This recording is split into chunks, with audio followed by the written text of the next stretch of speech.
Blog Talk Radio.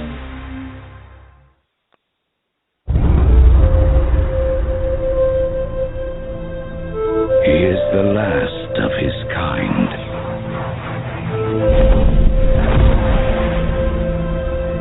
All that remains of a once powerful nation.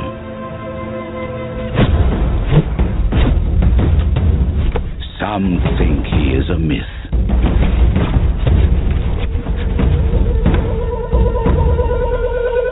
Some believe he is the chosen one, who will bring balance to a world at war. And some will stop at nothing to destroy him.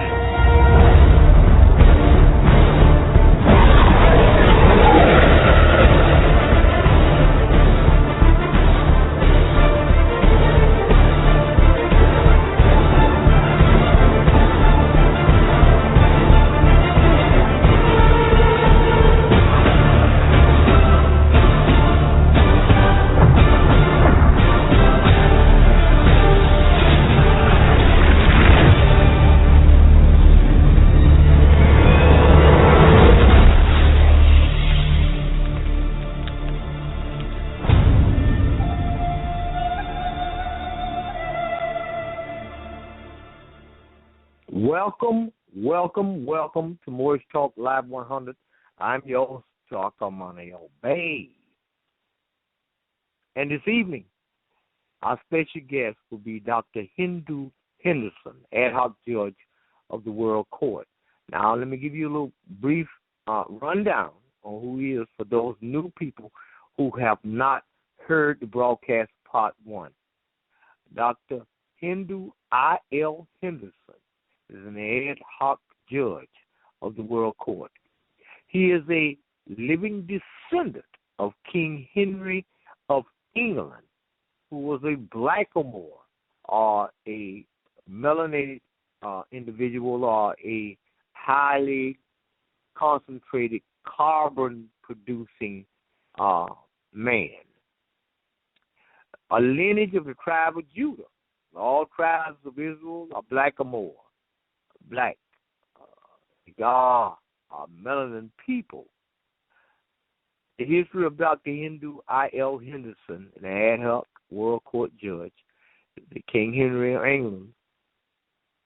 He had a situation where the Vatican, involved in the United States of America, had caused a problem involving land. We're going to get to the bottom of this evening, and we're going to bring Dr. Henderson in to speak for himself so he can give us all the backdrop on this situation.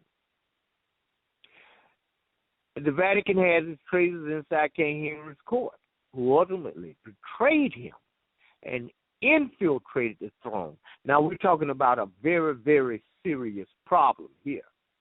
We have quite a few questions to ask, and keep in mind that later on in the broadcast, the phone lines will be open, and the number to dial into this show is 310-982-4184. That's 310-982-4184.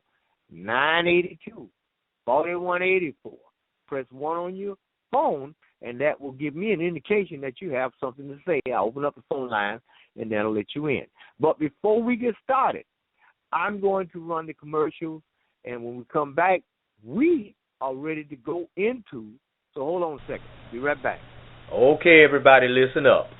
If you have been served with papers for foreclosure, or if you are already in court fighting foreclosure, call Tahaka Amana El Bay at area code 904-303-9061 for the foreclosure killer. You can visit our website at www.newdebtelimination.com. You don't have to lose your home. Call Tahaka 904-303-9061 before 7 p.m. Eastern Standard Time. Stop foreclosure dead in its tracks. Okay? One more time. Our foreclosure killer package not only comes along with the necessary documents that you'll need, but also your very own personal coach to walk you through the process of saving your home. If you've been foreclosed on already, or if you've received documents stating that you'll be foreclosed on, or if you are already in the court fighting a foreclosure, contact Tahaga Amana L. Bay, 904-303-9061. Also visit our website at www.newdebtelimination.com. Stop foreclosure on your property. Let's stop this unlawful practice. Contact me, 904-303-9061, before 7 p.m. Eastern Standard Time. Peace. Okay, we back. Now, first of all, before we get started, I would like to extend congratulations because we have had some brothers and sisters call in earlier today and let me know that one sister let me know that she was dealing with the mortgage company, and she did our process with them, and she arrived at court for the finishing touches on the situation, but the mortgage company did not come out for the bail, and the court awarded her a judgment, and she was able today to walk away with over $10,200 dealing with what I've been trying to tell you all for the longest. And I would like to extend congratulations to her. She said that she will be calling in to give us her testimony, so I look forward to that. Also, we have another sister that had pretty much done the same thing, but this sister put down well over $500,000 down on the table, and we're still waiting on the outcome of that. And she will be coming in to give us her testimony involving the same thing. And what I try to tell people, inside the United States of America, everything in this country operates on a continuous series of contracts under what's called contract law. It's a give and take situation. It's an offer and acceptance situation. And you don't have to lose your home. The child support situation, the student loan situation, the Internal Revenue Service, you name it, you can overcome these things provided you have the coaching and guidance. So I encourage you, if you have these problems, to contact me. That's all you got to do. Just pick up the phone, 904-303-9061. That's 904-303-9061. And please call me before 7 p.m. Eastern Standard Time. Now, I have a gym, and that's open at 8 o'clock, and we'll do that for an hour. But after that, I'm ready to hear from you, and I'm getting ready for the next show, and I'm working on making sure that we get this information out to the people so that they will know how to survive this matrix that we're in. Now, tonight we got Dr. Henderson will be on here with us.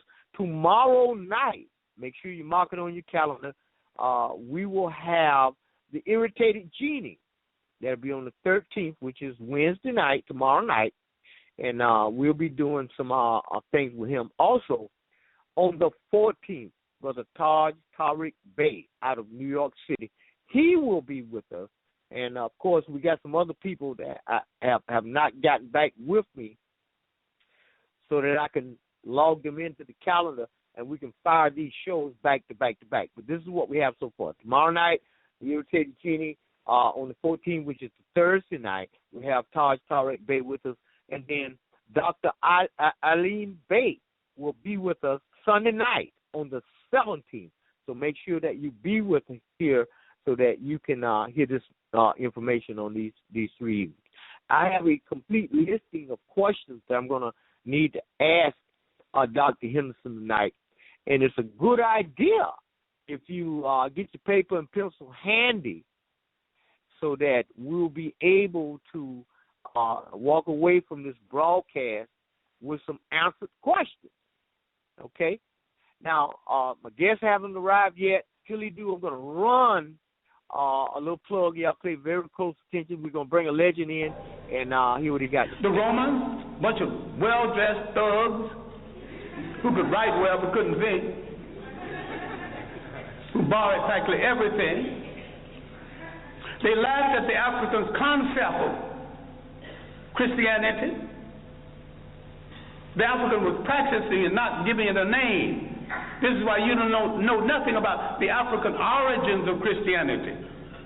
This is why a whole lot of people will not read Ben Yakinin's The African Origins of the Major Western Religions, Africa, Mother of Western Civilization, a Black Man of the Nile.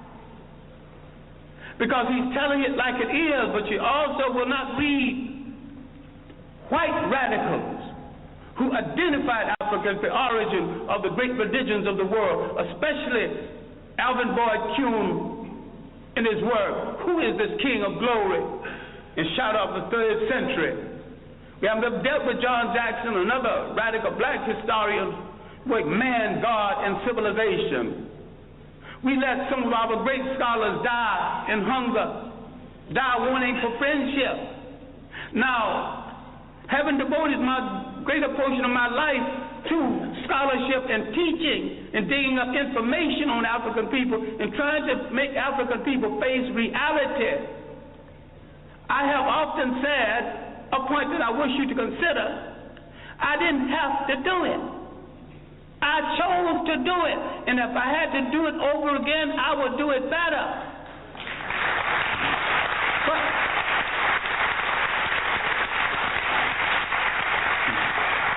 I have a lot of talent other than the talent to teach and to research. I've never met a rich man who had a better mind than me. So if I wanted to succeed as a rich man, I could have done that. I never met a crook who wasn't a fool. I could have been a good crook if I chose to be a crook.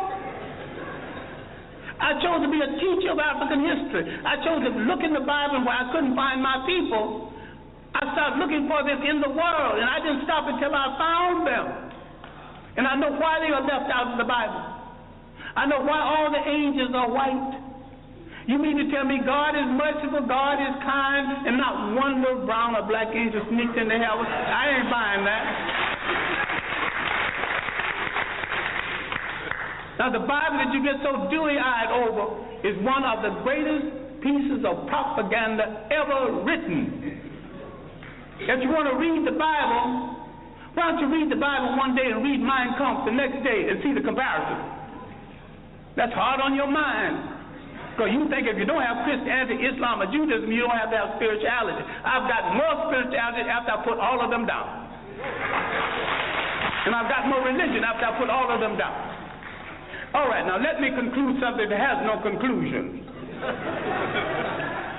We have to look at the impact of Europeans on Africa. All impacts have been negative. The Romans laughed at the early African Christians. Finally, for political reasons, they stopped killing Christians and became Christians. I'm saying the Europeans became Christians for political reasons, as the Arabs became Muslim for political reasons, and as the so-called Jews became Hebrews for political reasons. People use organizations for political reasons, and what we get so dewy-eyed and think we're dealing with the truth. If you look at indigenous African religious belief systems, if you look at the idea when Africans had no churches of any consequence because these fools came here and said, this is the house of God, and the African looked at that church and said, if God who made the wind, the spring, made the ocean roar, and you're going to tell me he can fit into a little thing you call a church? That is no house of God. So some Africans had the common sense enough to move away from it, and some had the common sense to bring it down. I'm saying that you're closer to God when the further way you get away from organized religions that are all handmaidens of conquest. The Roman Empire developed during the early period of Christianity. Remember, the Roman Empire started in Africa. It rose in Africa. It fell in Africa. A lot of people need to stop reading some religious books and read some straight history without fables, without suppositions, without myth. Read straight history. Read the Mediterranean world in ancient times. She's a racist bigot, but her chronology is good. It is a good history of the Europeans trying to move out of Europe into the Mediterranean to find something to eat, to put on that gosh darn awful European food. He has solved his problems at the expense of other people. The slave trade liberated Europe from the depressed economy they had created with the so-called Crusades and through the famines and the plague. Europe always solves its problems by preying on people outside of Europe. They are in a position right now that they have betrayed true socialism, which was not of European origin in the first place. And some people are confused between Karl Marx and Groucho Marx. I think a lot of people are Groucho Marxism instead of Karl Marxism. They're funny people. And if you think that system started in Europe, no system as humane as socialism could have started among a bunch of icebox people who prey on their brothers for their breakfast. Read Kwame Coatson's work, The History of the Modern World, especially the early chapters. Now, the evidence of Africans in the New World, the evidence of 1,000 years of civilization before slavery, all of this I'm not discussing because there is no time. But when the Romans disgraced themselves in the mismanagement of Christianity, they created a vacuum. Islam moved into that vacuum. The Africans thought that Islam would get the Romans off of their back. They were right. Islam got the Romans off of their back, and the Arabs jumped on their back, and they're still there, using Islam to justify it. Now, the African military man, because we are the greatest fighting machine in the face of the earth, if we ever discovered this, people are going to start running. Under proper leadership, proper inspiration, properly equipped, the black man is the greatest human fighting machine God ever created, if indeed God created it. I think the gods of Africa created it. Once you lose track of your heritage, you lose track of your liberty in this world. The Europeans doing the slave trade not only read the African out of history, they colonized history, they colonized information about history, they colonized image, they colonized the image of God. Who told you Christ was white? He was born in that part of the world predominantly occupied by non-European people. So you should not get into the argument about whether he's white. All you have to say, was he a Greek? No. Was he a Roman? No. But these were the only people partially white in the area at the time. If he wasn't a Greek, he wasn't a Roman, he was one of those other people. You don't have to argue about the shades of color. So far as you're concerned, once you establish he was not a Roman, he was not a Greek, your conversation is over.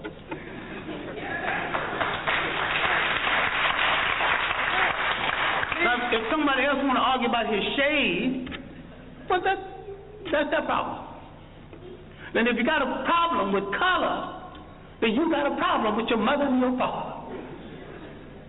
You have insulted your mother and your father if you don't like what they gave you. I wear mine like a badge of honor. I dig it. I wear it well. All right. Love it.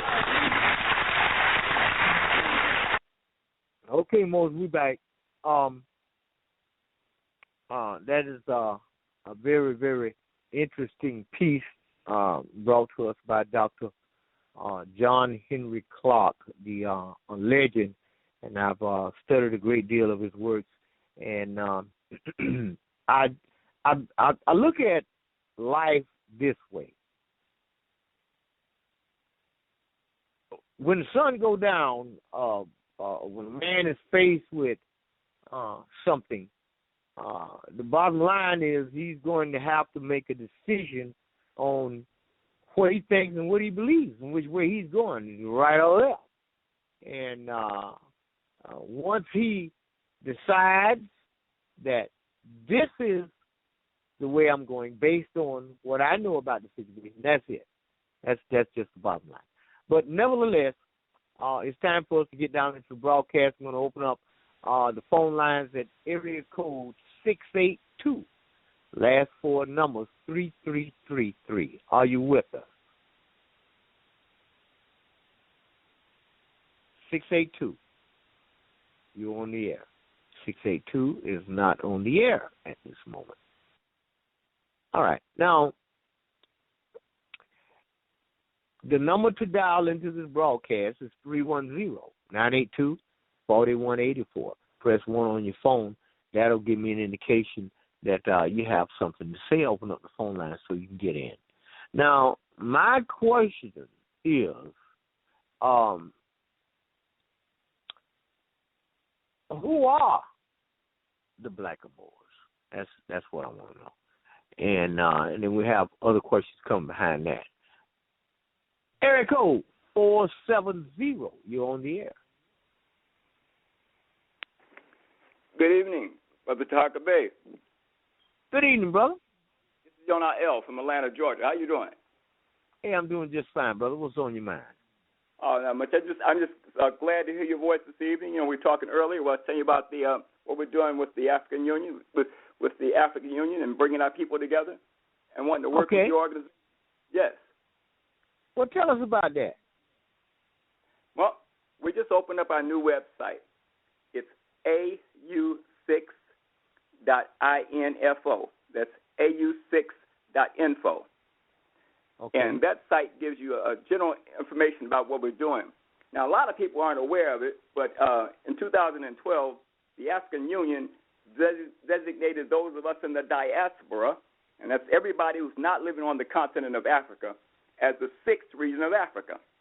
In Africa, they have the 5 regions of Africa: the north, the south, the east, the west, and the central regions of Africa. They have a plan called Agenda 2063. Now, this plan, for their 50-year plan, they say they want to bring all Africans together. They want Africa for Africans. But in order to do that, they must include those who are not living on the continent along with those who are on the continent. So therefore, they designate the diaspora as the sixth region. And they've invited all of us to the table to sit down and talk to them with ECOSOC, the highest assembly organization with the African Union, so that those of us in the diaspora can work together as a people. That means we must unite. We must become a people and stand up ourselves as a nation. One of the biggest problems we have as a people is the lack of unity. So many of us are confused and think we should live as individuals. We've been brainwashed and convinced that somehow or another we're Americans and we can do this thing on our own. But that divide and conquer tactic has kept us from being able to achieve our true potential as a people. And we must unite. And that's one of the things that I love and respect about your organization, brother, because you are moving forward and explaining to people that we must unite. We must identify our nationality and stand up as a people. So what we want to do is we want to partner with your organization and with all other organizations to come together and set aside our minor, petty, or significant differences and understand that we all have one united commonality, which is that human beings, we must work together to overcome this insane process of manufactured slavery that's going on today. So that's what we're talking about. Yeah, we're talking about how we can work together and want all the people to come together.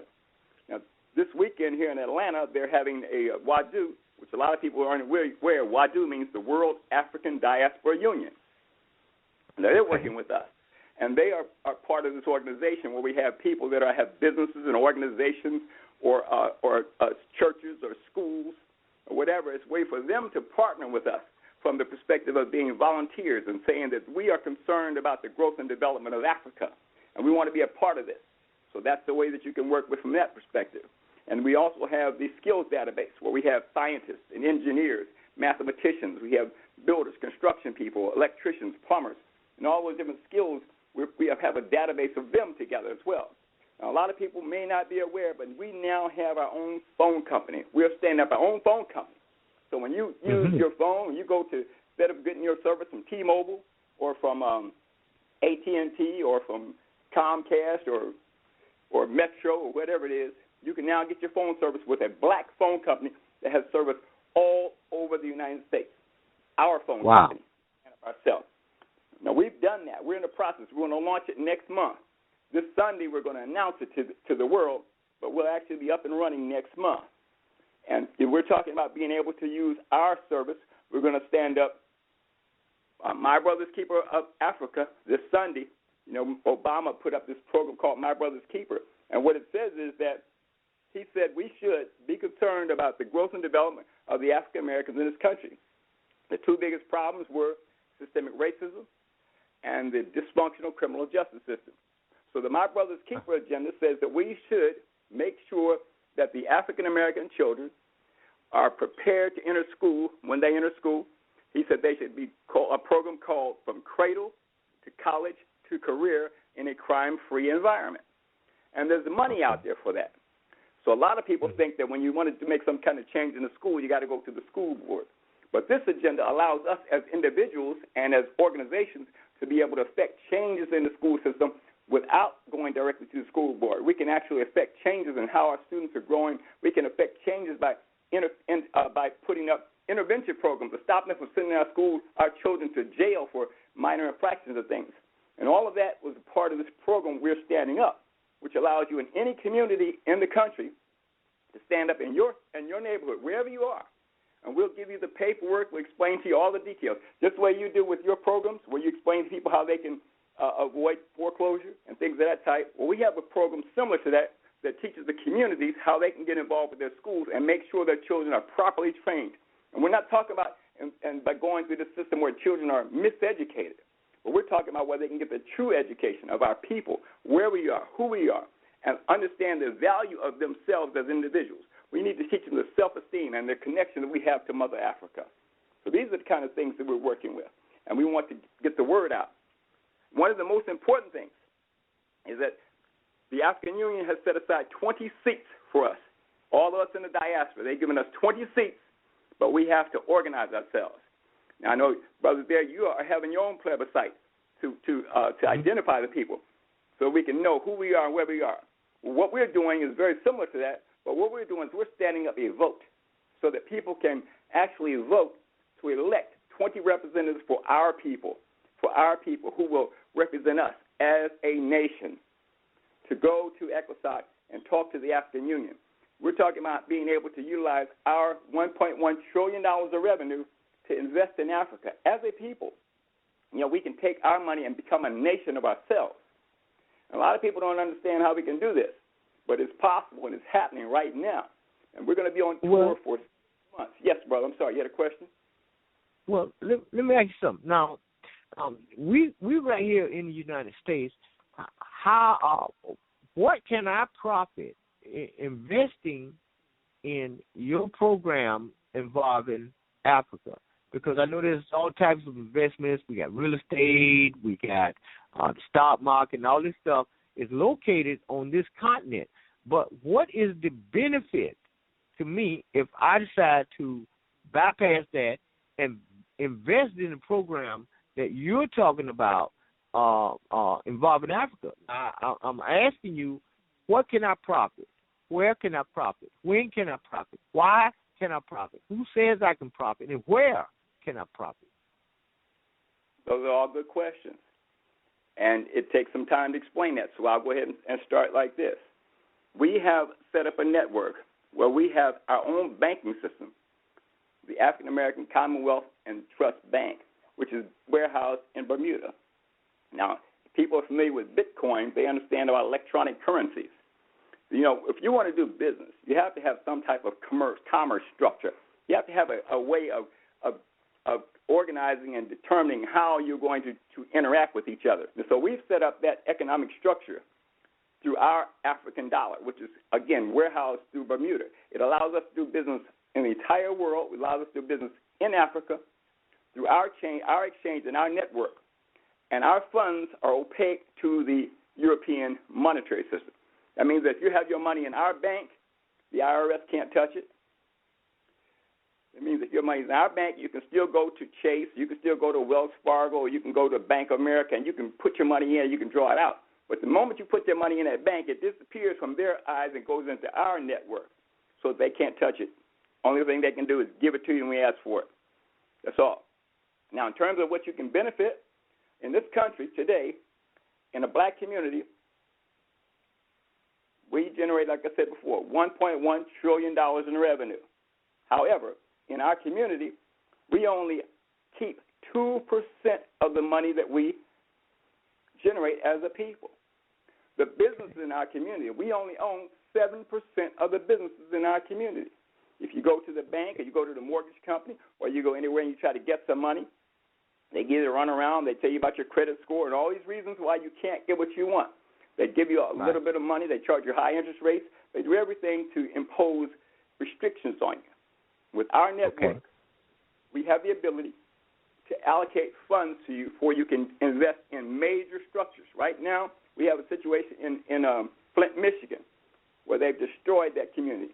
Well, we can go in there, you can take your money, our money, and invest and go in and buy that sewer system, which means we can go in and renovate all of that, correct those problems for those people, get that lead out, and then we'll own that system. Now, as long as that system runs, then we're getting returns off of that. That money comes back, belongs to us. Those of us who invested in that. The same way that if you have a phone company, you pay your bills every month, you pay your bills to AT&T, or you pay your bills to Comcast or to Metro, well, they're getting money off of that. That's the only way they stay in business. So we're going to set up our own framework where instead of you giving your money to them, you're giving your money to us. And by giving it to us, you're giving it to yourself because we are an African-based country. We're based within our own people. And we're taking the money and reinvesting it back in our community by putting our money in homes, going into our own community. Through the program I was saying earlier, My Brother's Keepers, where we're looking at going to our communities. We're talking about putting $50,000 per home, going in and getting the lead out and upgrading and making those homes into smart homes. That means those are jobs. We have to hire people to do that work. And who are we going to hire? We're going to hire our own people to do this work. So in this regard, when you're investing money in our company, we're going to take that money and reinvest it back into our community because it's our people. Now, when you want to know what we're going to do in Africa, there's growth and development that needs to happen in Africa. And they do not want to do business with the Chinese or the Russians, but they don't have any choice. So they're holding up right now. When China comes in, and China brings in their own people. And when they set up infrastructure, they keep it, they own it, they run it. Well, in Africa, you're absolutely right. You're absolutely right about that. I got my guests is dial in. I'm gonna leave your phone line open and bring my guests in. And by all means, I'm going to step aside and wait and let you go and do what you got to do. I'll be here. If I get a chance to speak later, I will. But if anybody wants some information, they can go to au6.info, and we'll find the basics there. There's a lot more to it, but they can start there, and we'll go. Rise and shine. Rise and shine. Okay. All right. Tonight. Dr. Henderson, welcome. We got a brother. We got a brother on was telling us about the African Union. I can hear the brother. I can hear the brother talking. I say rise and shine, love, peace, truth, freedom, and justice. One mind, one heart, one spirit. And that's outstanding. I can hear the brother well. I've been listening to your show, my brother. So how are you doing tonight, may I ask? Hey, I'm doing just fine, brother. Fantastic. Glad to have you on. And before we address the brother, because the information that he was telling us is very, very interesting, and that's a tremendous amount of information that he brought in. But we're going in, and we can address that. However, what I would like to do is I would like for you to let's deal with the foundation. You are an ad hoc judge for the World Court, and I know that the listening audience is interested in knowing about how you got to the level that you are. What were the early days like? Could you tell us a little bit about how you grew up and what transpired and leading up to the time that you got in the position that you are in today? Outstanding, and that's very fitting. I could possibly start by going back to my birth, and beyond that, I can actually go back to how I'm actually considered to be the ad hoc World Court judge, based upon the fact I'm actually going by what is known as the true blood of the one descent on this planet. I'm going by the families that are known as the true blood families that runs all of the world. Not according to something that is known as the Vatican City, not something that is known as the so-called pretense of something known as a royal family. I'm coming from the true royal family, the royal family in which found themselves getting in trouble with the true God of the universe, YHWH, Yah, and they found themselves being placed under somebody else's foot until the time that they would come back to their reality of who they were and turn from their wicked ways and seek my Father's face. And once they seek his face, they were to fall down on their knees, they were to humble themselves and then pray to him. All these things have taken place, and I am one of those individuals who have done that. Now that we have done that, our Father has now sought time out of his own personal world to give us back those things in which we were losing or had lost based upon our ability to be disobedient. Now that we are truly being obedient again, he has now given us back our rightful place. That's where I'm coming from right at this moment. Not only that, I can say that I went before the Universal World Court in 2002 and got a judgment based upon who I am, based upon my blood, DNA, RNA. And not only that, I have now combined myself with all 197 nations on this planet to bring this universe back to reality based upon the righteous people of the universe. That is what I'm doing. My life goes a long way back. I can talk all day long about the places and the things I've done and the places that I'm headed to right now. But the most important thing today is I heard my brother talking about the African continent and what they have done and all those things that they're trying to do to bring the people in. And it's very fitting that he will be speaking on that conversation tonight, because today I spent most of my entire day talking with the ambassadors of the African continent. And they also brought me the same thing that he's talking about now. And they also wanted to know, was I going to be in agreement to it? Right now, I can tell them those things have not yet been agreed to. Based on the $1.1 trillion that he's talking about supposedly that the people have, that is known as the $1.1 trillion omnibus bill that his president is asking for. He haven't obtained anything yet to give anything to an African continent, neither have he given anything for some brother's promise or some brother's keepers program, not as of yet. That haven't taken place. We haven't agreed to that. We're at the table based upon that situation right now. But as we were at that table today, they realized that Dr. Henderson is still in negotiation with all of them to at least come to unity. They will not be at my table until all of them come to that table in unity. We already understand that. They also understand that when we do come to that table, it will be only one judgment. It will come from the Universal World Court. The Universal World Court right now, me and myself and the other judges will be sitting in council for the next few days. And we haven't decided which way yet that we're going to allow that decision to be made. So I hear my young brother. I don't know who he is, and perhaps maybe he might identify himself again. But right now, I can tell him that that has not yet happened. That will not happen until after we have all sat down and came to an agreement. That will also be going through the 197 nations to include the United Nations. So, yes, he's probably right about talking about China and all those others, Japan and Russia.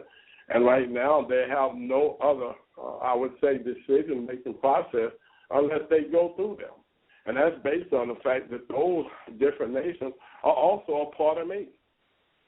And because they are part of me, I'm them, and they're me, we all are one mind, one heart, one spirit. We also are this type of world based upon this world in which we live, and we have made this world to be like this, under the 5 divine principles of the universe, which are those that are known as love, peace, truth, freedom, and justice. We had this conversation today, and I don't recall my young brother being there, and the reason why is because we were in constant communications and conferences all day based upon what he's talking about now. But none of those things have been agreed on. And until I sit down with the other judges, I can tell him that no decision has been made on any of the things that he's talked about up to this point. Okay. Well, let me ask you something, and we're going to get there because the brother, he is holding on line, and I'm going to open up his line so he can get in. But in the meantime, I think we need to get some things cleared up in the minds of the listening audience because we got a full switchboard here. We got everybody listening in, and you've done a fantastic job on the previous broadcast that we have you on. And I know tonight we will. I want to get down into some more basic questions so that the people can know who you are, what's your background, and where we're headed. So could you tell us exactly what is a Blackamoor? Well, Blackamoors are those people that are true Moors, coming from not just somebody's nationality based upon being African American or not African American. It doesn't matter if you want to be called Negro or not a Negro. That's not what makes up a Blackamoor. A Blackamoor is a way of life. It is our blood, DNA, and RNA that's in our bodies. And it has given us also a way of life. We have a way of life that we live. So you don't just become a Blackamoor just because you know how to wear, and no offense, an outfit, or perhaps even affairs. That's not what makes us a Blackamoor. It's what's in your heart. It's what's in your blood that makes you a Blackamoor. I can say that based upon the fact of the family that I came out of, based upon the family that is traced all the way back to those that was our first ancestors on this planet.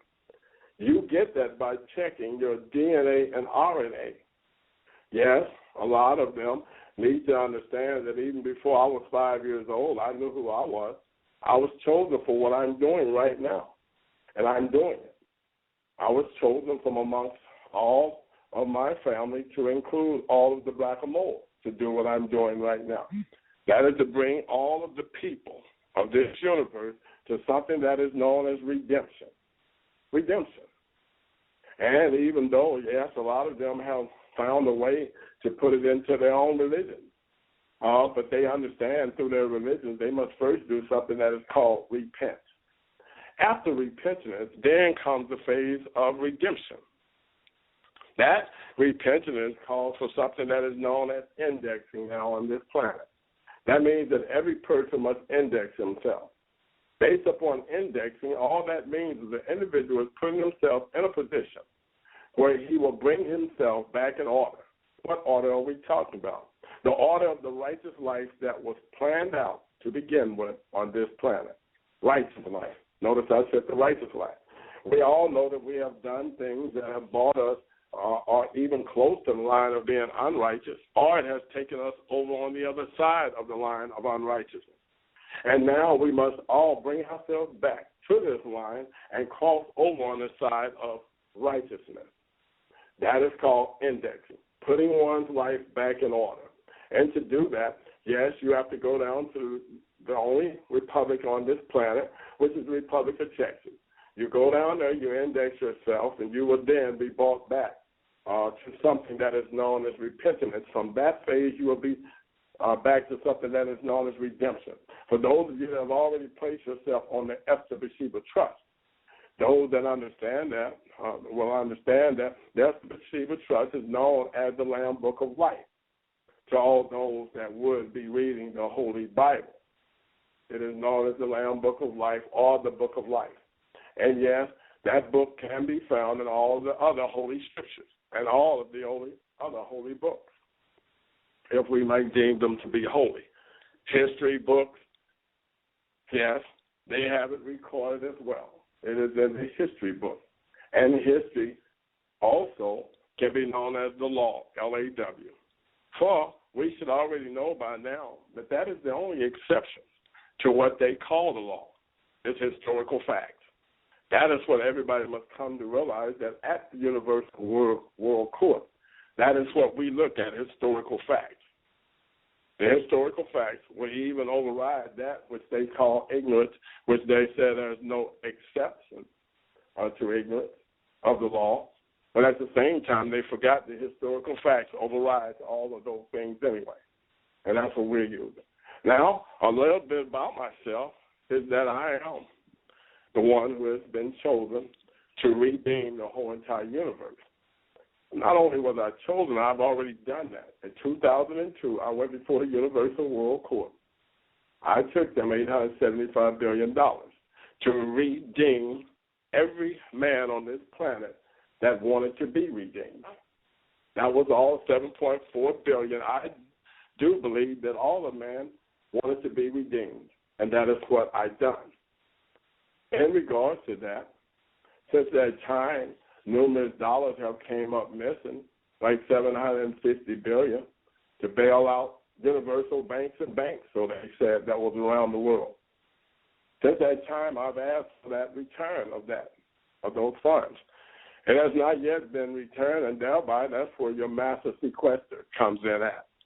The master sequester has sequestered whomever took that money to return it, and if not, they themselves will no longer exist as a party or as a nation or as a corporation.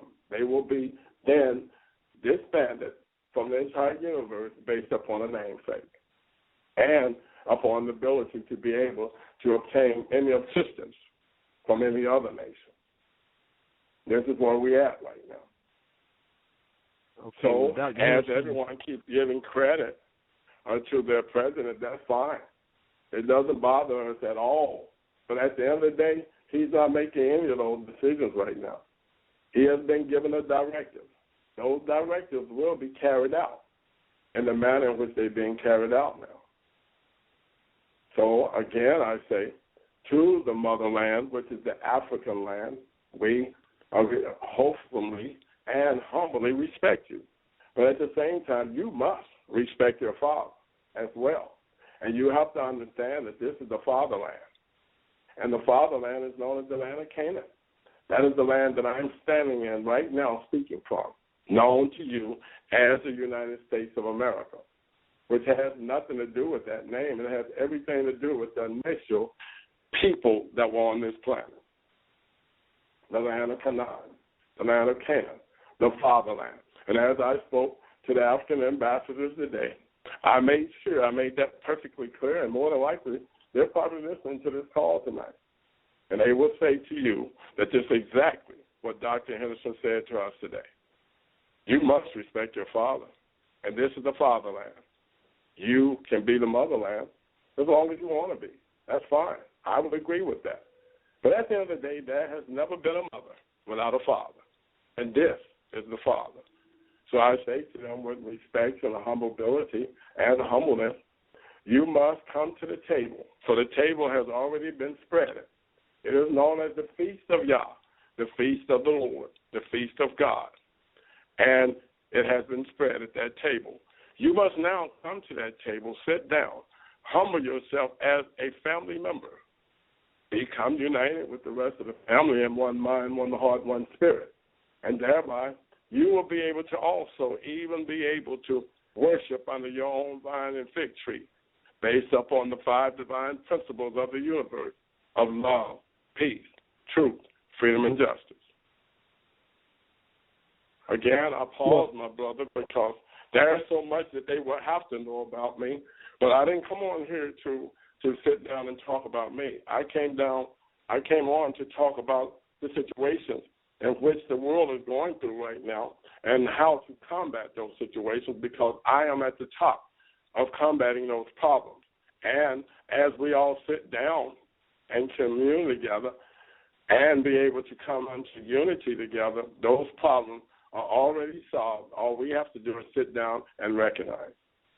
Well, now, I need to ask you a question, Dr. Henderson, and I just need to know if you are familiar with the apostolic letter known as the motu proprio. Are you familiar with that? I'm very familiar with it. Okay. Could you give us a little synopsis of what that is? Well, I can put it to you like this, is that that letter was made up for the simple fact that it was trying to bring our people to reality. It had nothing to do with, if we might say that, receiving ownership. They already had ownership. We have always had ownership of this, if we might call it that, this universe.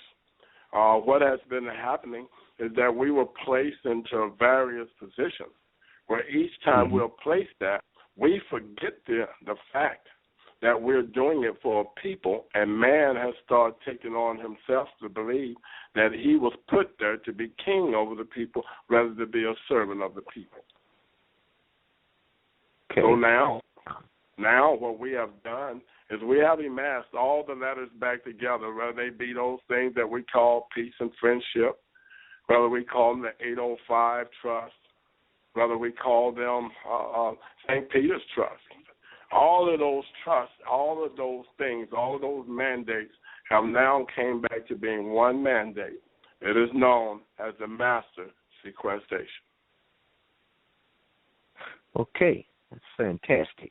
I'm going to open up the brother's line again and see if he can look at this thing from this perspective. Area code 470, are you still with us? Yes, sir, I certainly am, and I want to thank Dr. Henderson for his words. You know, every time I hear him speak, it's not the first time I heard him speak, but every time he speaks with authority, it makes my heart feel good. But go ahead. I know you had some questions for me, so go ahead. I'm listening. Okay, my brother. All right. So I don't have any questions for the brother. What I wanted him to recognize is that we did sit down today. The universe court. I did sit down and I did talk with the ambassadors of Africa today. I spoke with them, and we did have a great discussion. I think the conversation that we had was beautiful. I do believe that we left there, all of us, satisfied with the fact that we all know and we now agree that we must sit down at the table of unity, that we must sit down at this table that we know has been laid by Yah, been laid out by God, with all of the things that we love dining on. I still believe that this dining does have the ability to bring education to its highest form and highest level. I do believe that even medication and all of those things that are on our table will be brought to its most highest level, whether it be holistic medicine or whether it be someone coming from some small pharmacy outside of what we call the Congos.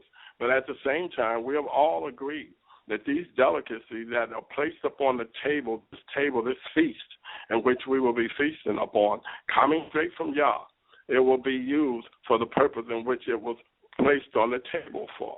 We also know that after the meal of dining, there will come something known as the dessert. We know that the dessert will be after this table in which we will sit and dine on. We just want that dessert to be just as delightful as the meal in which we will have dined on. This is what we're in the process of doing right now. Okay.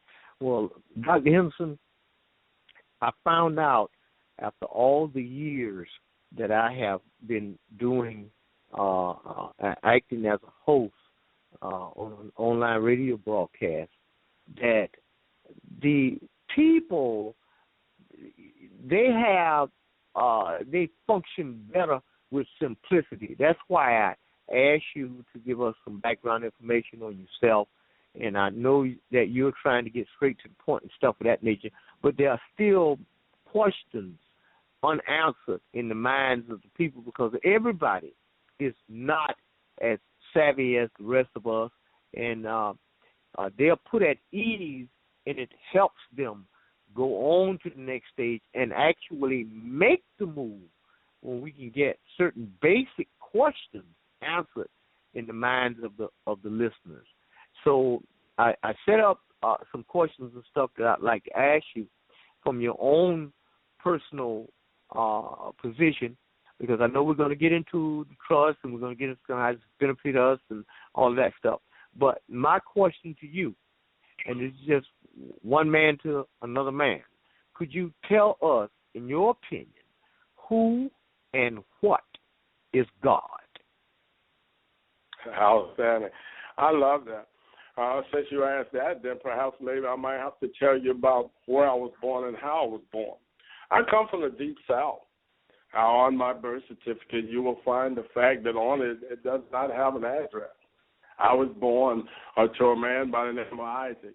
I am one of the three sons of Isaac. I am the second son of Isaac. I am the double covenant son of Isaac, for I am number 2. Not only that, you will find on my birth certificate that it says that I had no address, and all they put was that I was born 5 miles east. I'm about as simple as they come when it comes to simplicity. I was born that way based upon the fact that my father was truly a professional singer, but they called him a professional fisherman. I was born by the lake, as they want to say, by the river, the water. I was born there based upon the fact that I was put on this earth for this particular time, that all men may be redeemed.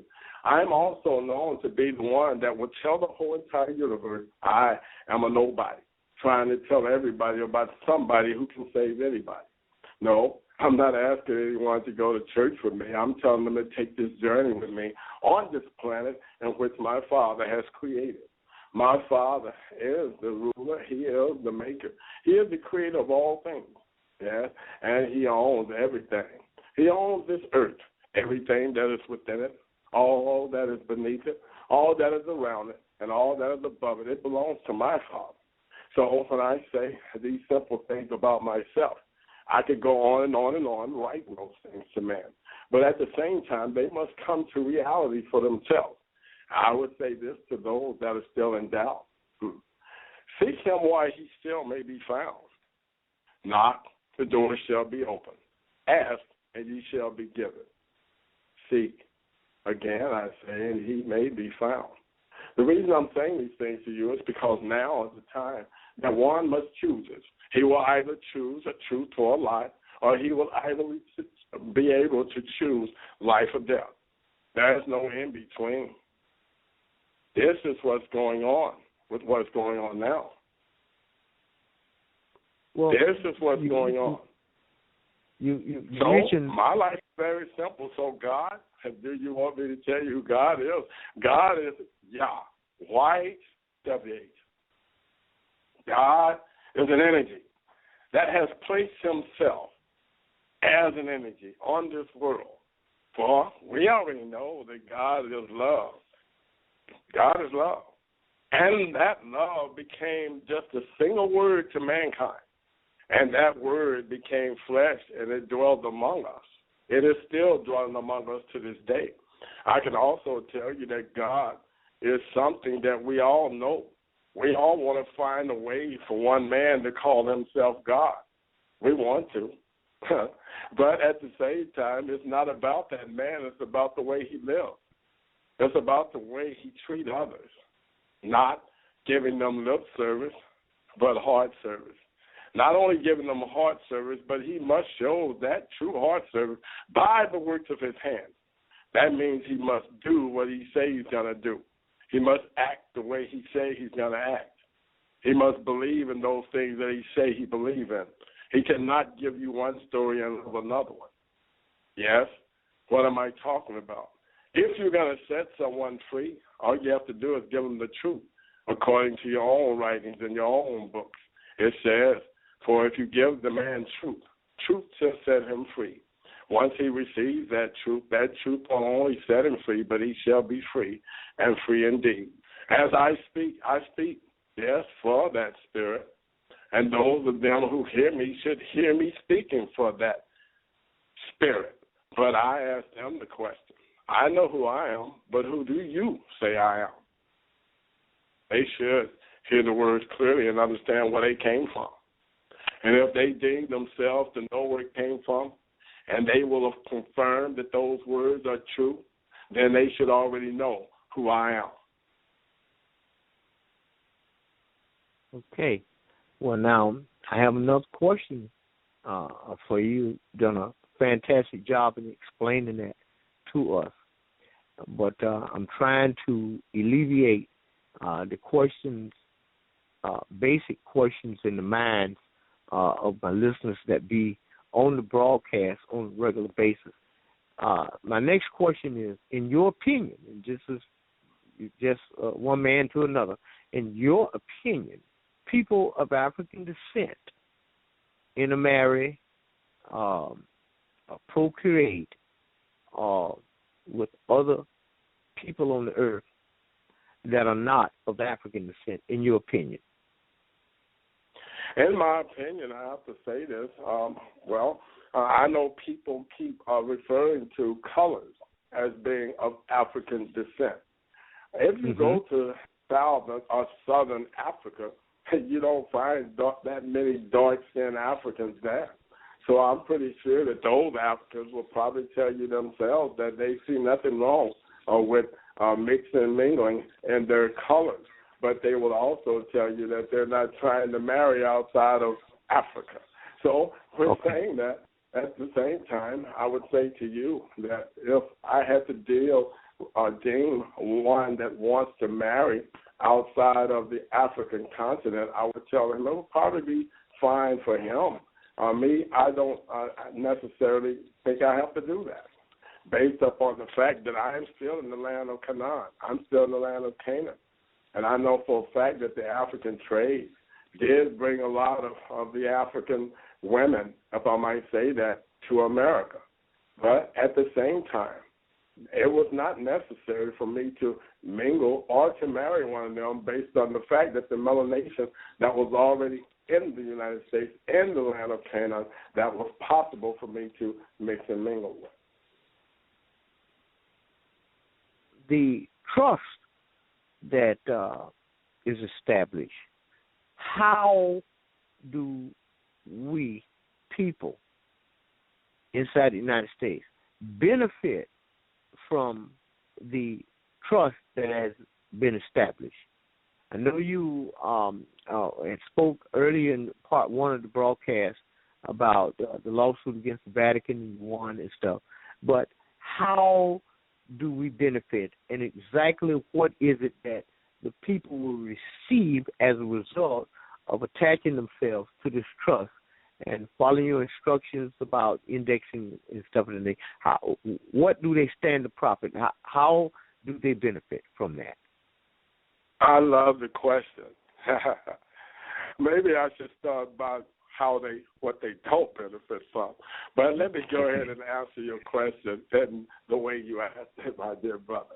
This is the trust that we're in is known as the Lamb Book of Life. It will be found in the book of Revelations. Let me finish. It will be found in the Lamb Book of Life, known as the Book of Life. It tells you in all of the holy writings that you will find. One that's not found written in the Book of Life, in this Lamb Book of Life, I can tell him, his reward is called the bottomless pit.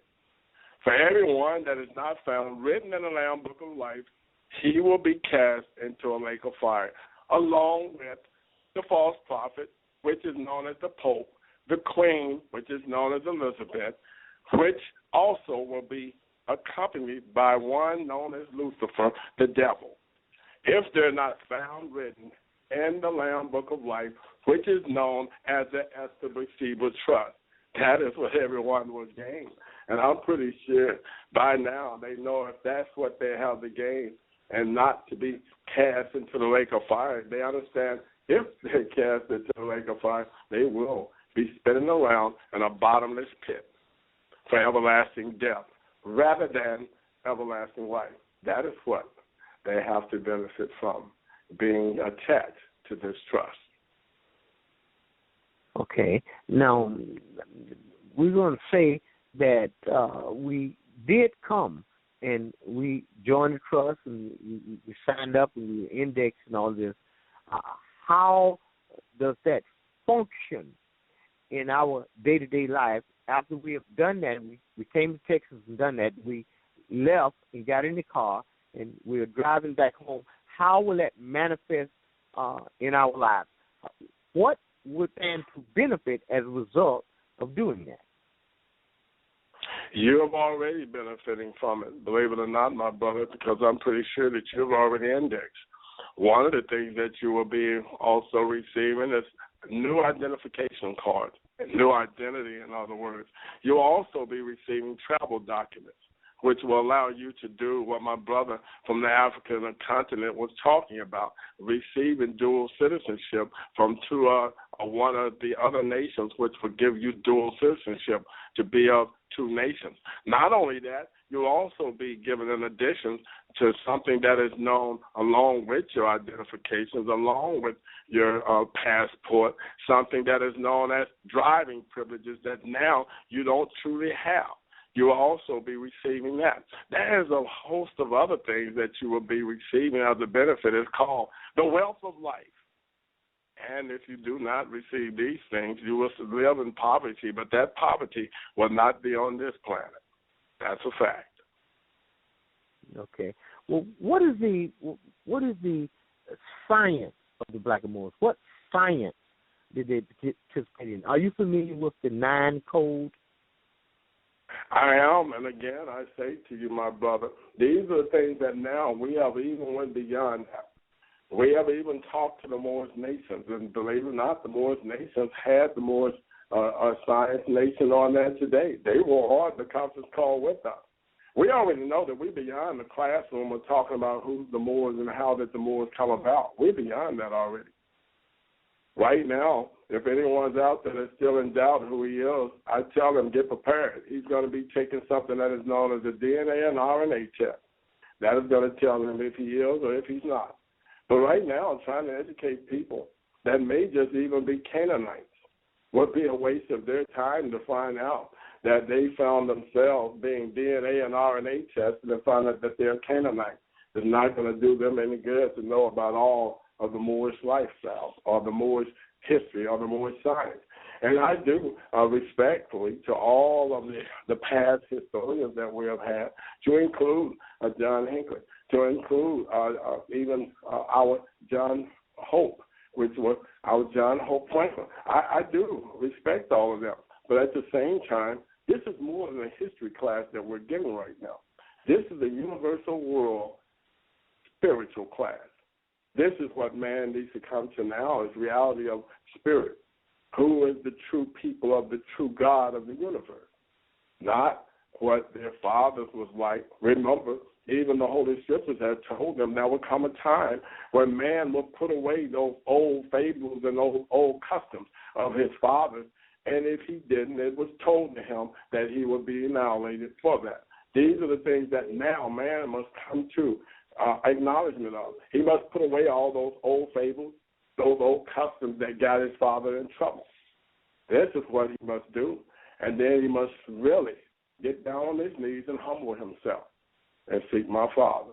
Only then will all things come to reality for him, and he will be blessed and highly favored. Well, I thank you so much for answering that in the manner that you did. That's fantastic, my brother, and you're doing a wonderful job. In your opinion, what part does religion among the Blackamoors? It plays a very important role amongst them, if I might say. Now, I need you to understand when I say a very important role that it plays. You find if you do your research and your study on what we're now referring to as the Blackamoor, the Blackamoor is one of the few, if we might call them that, races that has studied or that has found themselves being a part of all of the other religions, if I might call them that. This is what's going on right now.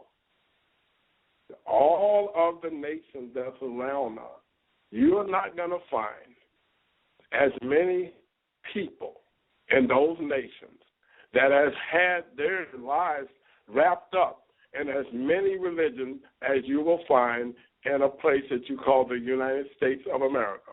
And being that America only has no more than about 6 million people in it, you have to remember there's 7.4 billion people on this planet. And for you to only have if we might say, a handful of people based upon only being millions to 7.4 billion, that tells you that your rate of being caught up in all these different type of religions is what has put a hamper on you. It is what has caused you to be a failure, if we might say that.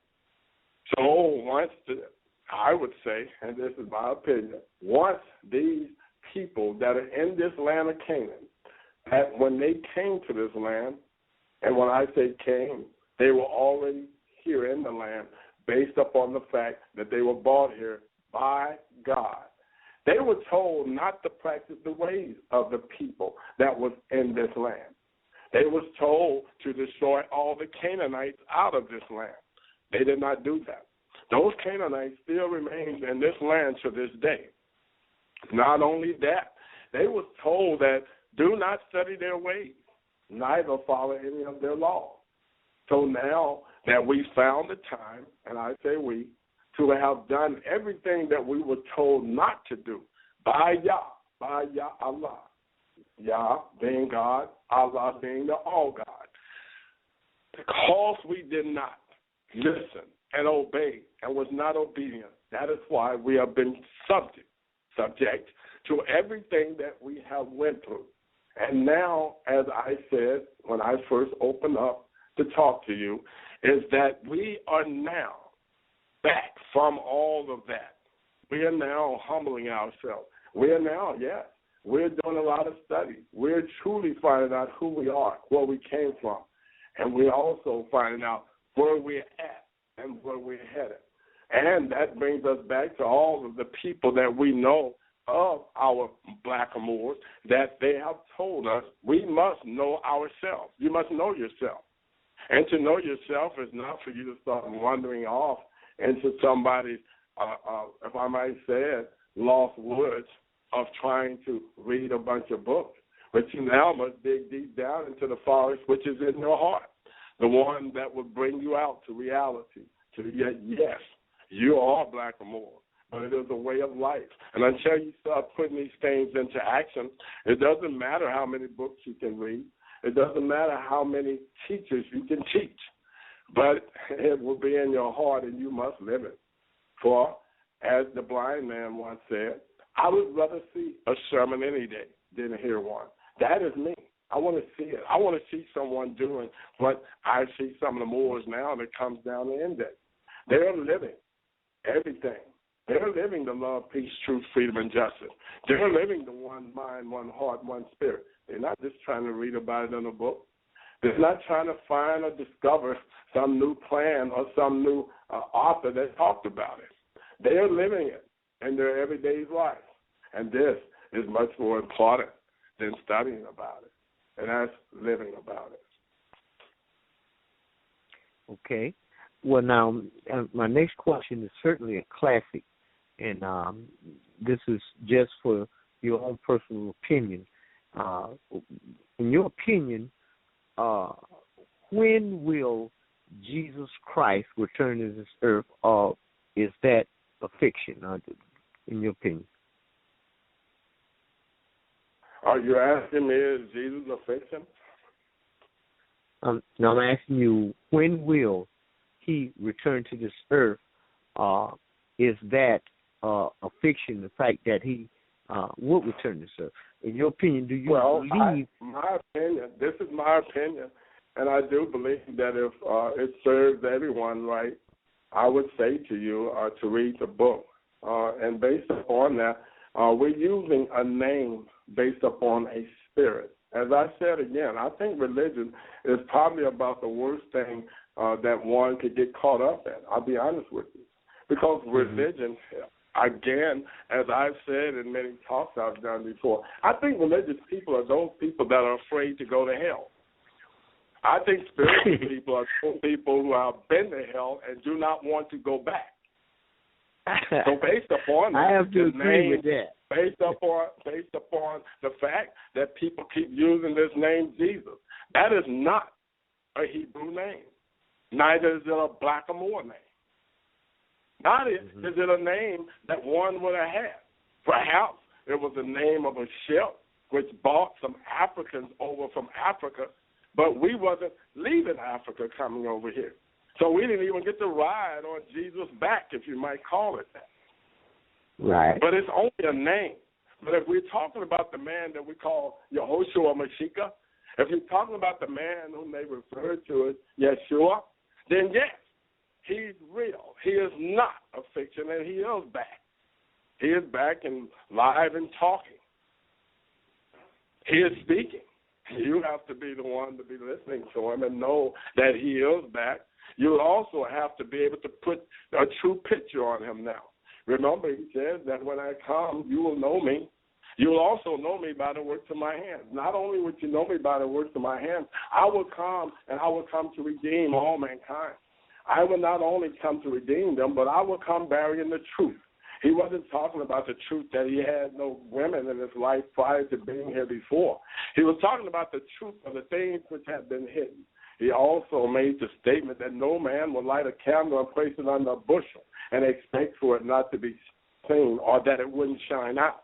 He said that all those things that were done, even in the book of Ezekiel, when he told you to look into the wall, and there you will find a hole. Inside of the hole, look, you will find a door. And in that door, if you open that door, you will see about 24 men, and they will be facing the east. Perhaps even more men. They will be facing the east, and they will be worshiping something known as the S-U-N, the sun. He says that not only that, you will see a bunch of vile things going on in there, perverted things. These are the things that he spoke. And he said, when I come, I will come back bearing those things. And no, I will not be looking in the book. For I will not be reading it out of the book to you, for it's no longer written in the books, and it shall no longer be written in the books of men. It shall be written in the hearts of men, and that is what I bring to bear to the people, the truth. Based upon what is written in the hearts of men, what should be written in the hearts of men, rather than them sitting around reading a bunch of books that will someday be eaten by moths and bugs. This is what I came to do. Yamasakanama. I did not come to play the games that have been played on man before, but I came bearing the truth. And his name, again, I say, was not Jesus. It was Yehoshua Mashiach, known as Yeshua. And all of those who want to keep contending that his name was Jesus, fine. You still must bow your knees, and you still must open your eyes looking heavenly, and you must still confess that Yah, Y-H-W-H, is God. Well, let me ask you something.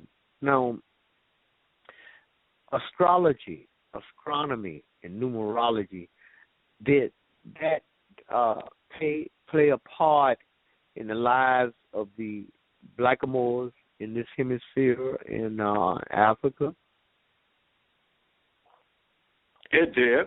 Numerology, archaeology, ideology, sociology, theology, philosophically speaking, all of those things played a part in the Blackamoors' life.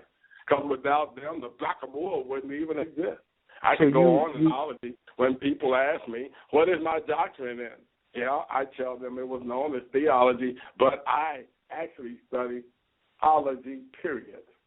Whether it was ideology or if it was known as psychology, whether it was known as theology or archaeology or ideology. I studied them all for the simple fact that I came, that man will be able to bear truth of all things, not just some things. Well, in your opinion,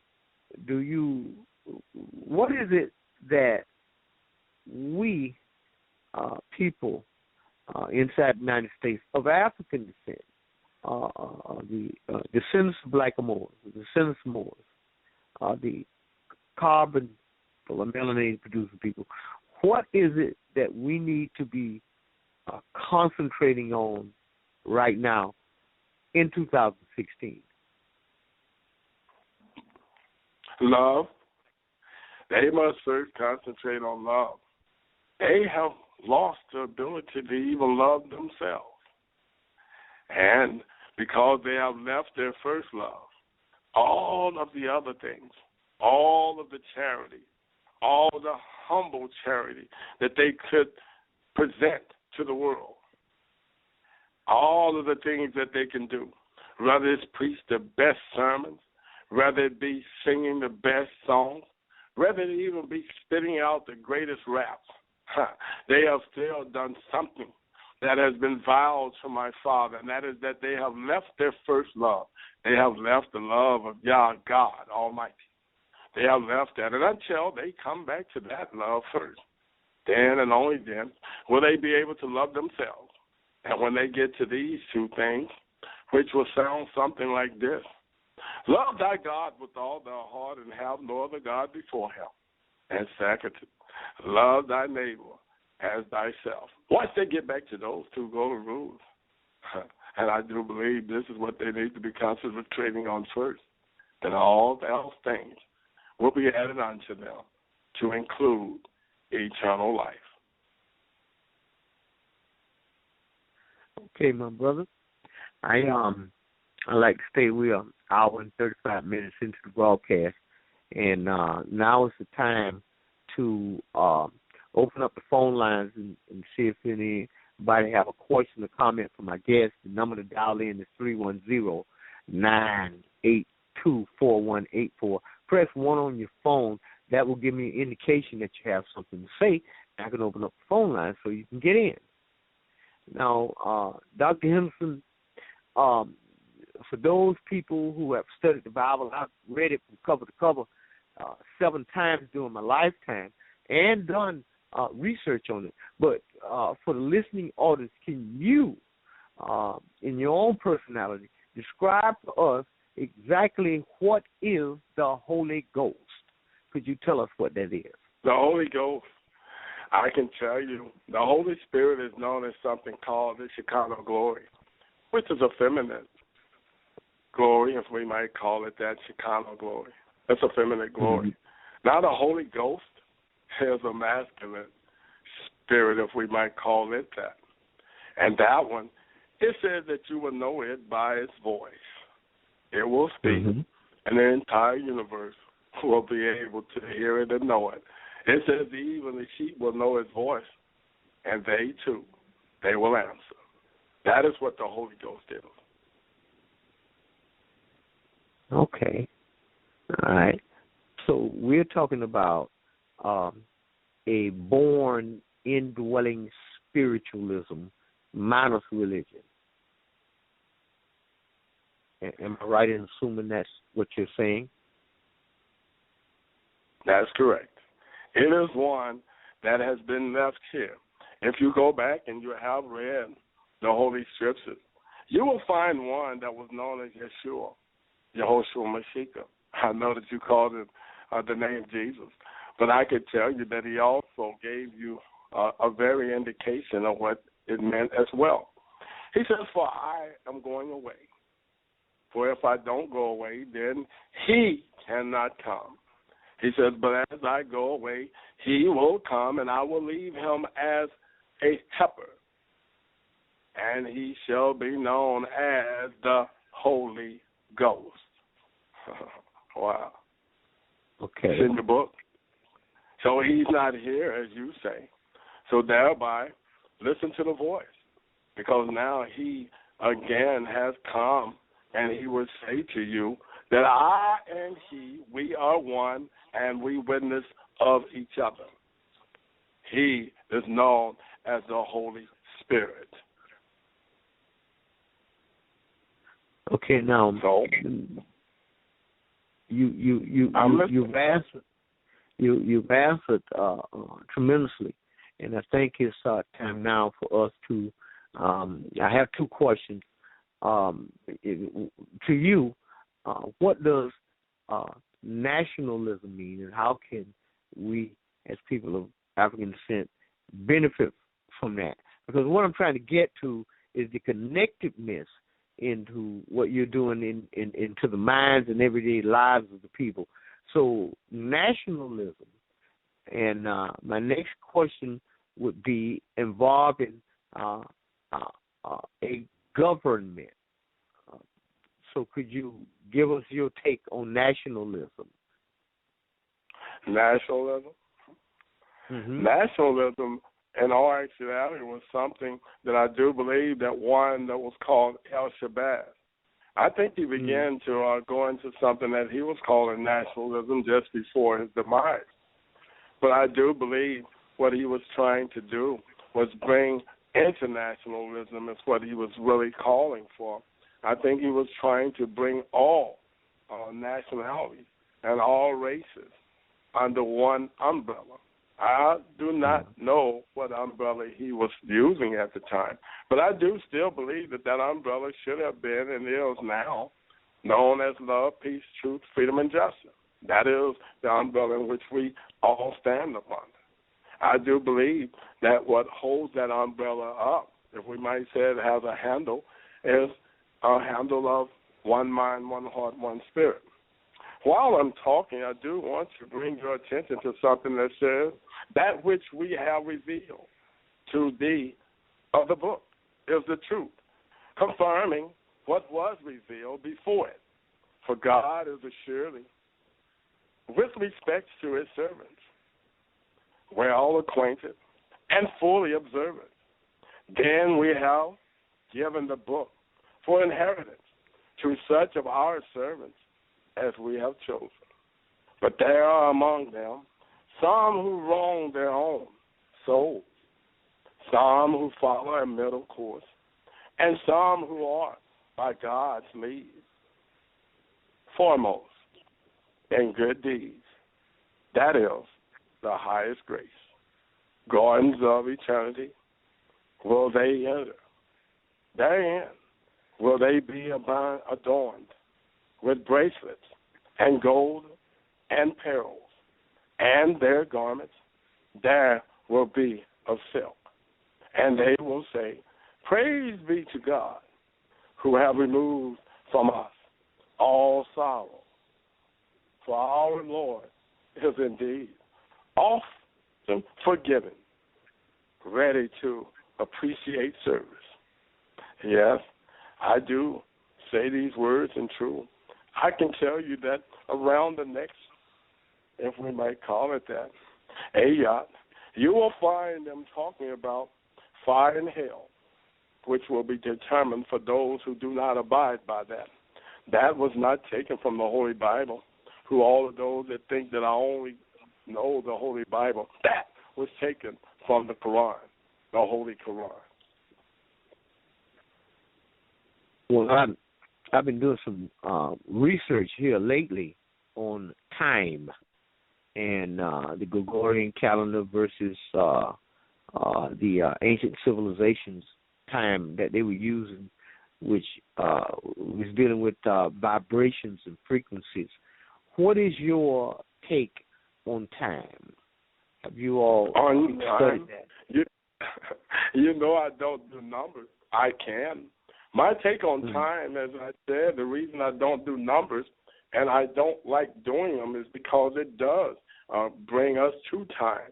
The reason why that is man is always late. He's never on time. And when he's on time, he finds the self in himself to say, I'm late. So I can recall one great leader saying, if I might call him that, Honorable He says, when was there the time and there was not man? Or when was man that time was not? This is what I look at. I look at when was man that time was not. That's why I try to stay away from time. I do it according to making it happen right at that moment, at that particular time. Fame is called to me the N-O-W, the now.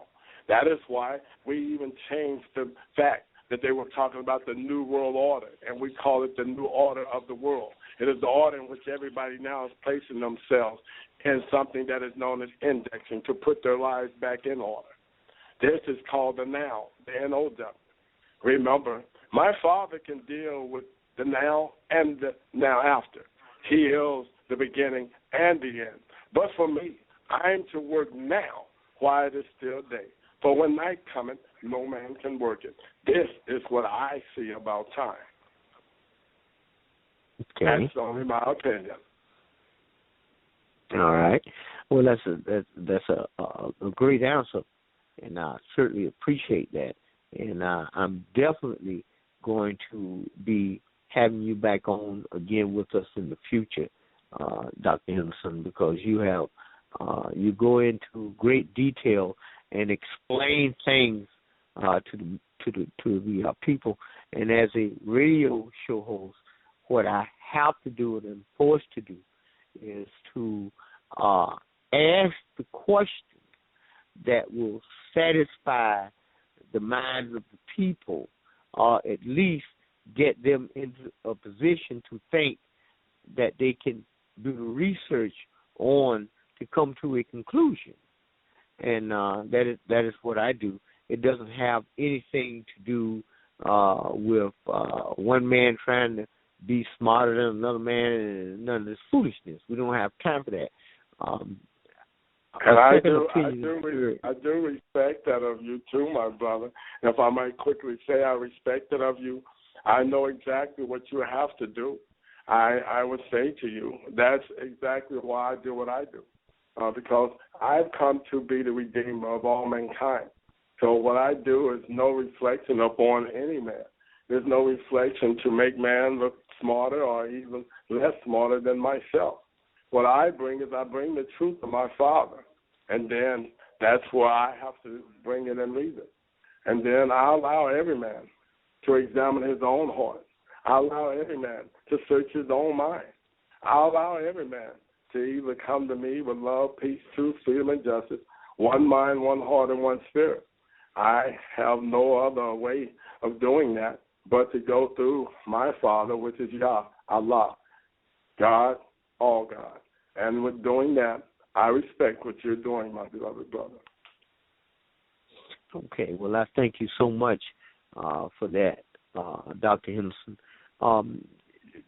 Do you think that in the next, we'll say the next 3 to 5 years, that people of African descent would eventually unify to establish their own government in this hemisphere?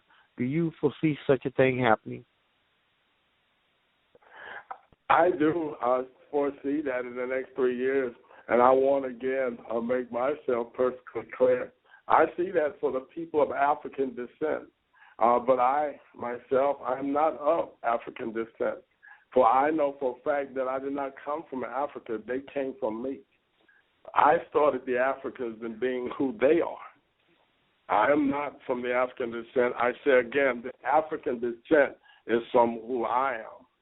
I am the descent of the African. I'm not of the African descent. The descent of the Africans are from me. I started the Africans.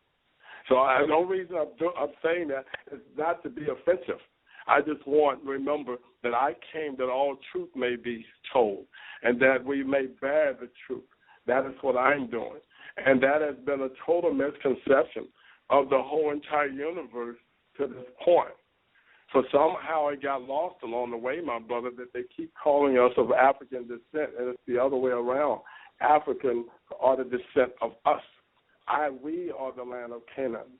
We were not the Canaanites. We were known as the Hebrew Israelites. We were the ones of the sons of Abraham, Isaac, and Jacob. That's who we are. We came from Abraham. Whether we consider ourselves Ishmael or Isaac, that's fine.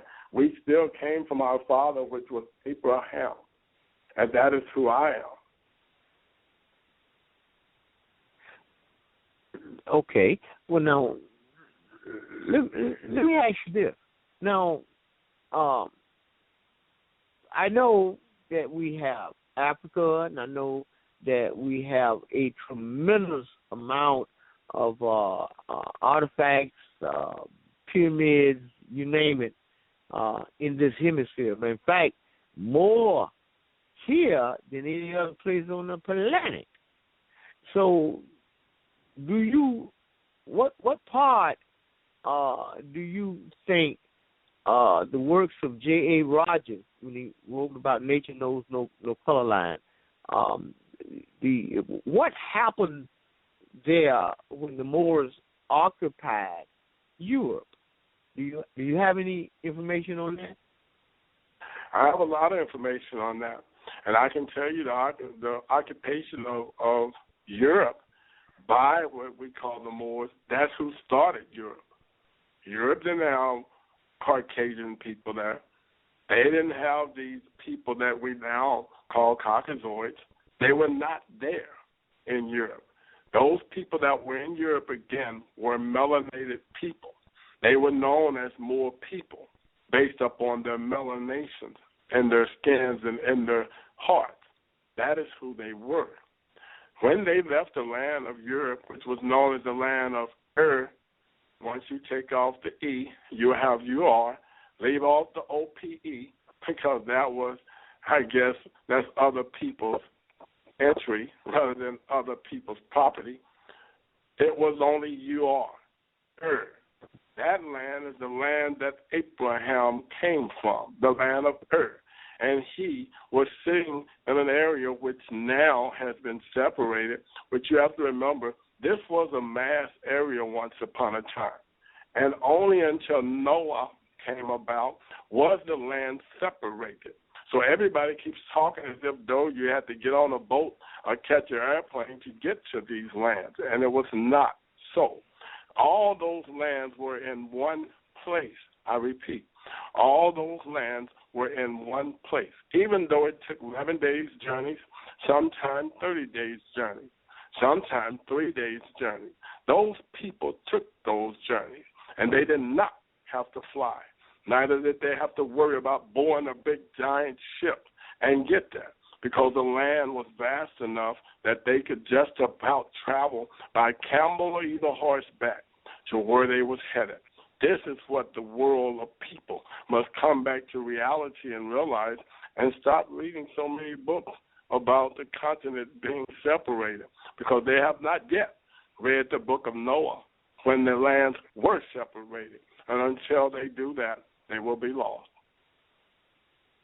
Okay, so the Moors, because I'm looking at the works of J.A. Rogers, and he clearly shows that the Moors are on the coat of arms of the so-called royal families of Europe, and for the life of me, I'm trying to figure out, because I'm looking at that coat of arms is owned by us. We own it, my brother. Yes, it was owned by the melanated people. The coat of arms. You also find out, if you look at the coat of arms, that now that they present to you from what we call the Vatican City, you will find those coat of arms having two different set of keys. On one side, the right side, you have a gold key. On the left side of the other coat of arms, you have the gold key. On the opposite side of each one of those coat of arms, you will find a gray key. Those keys have been interchanged based upon whether they're on the right or the left, based upon their colors. The reason they did that is for the confusion of the people.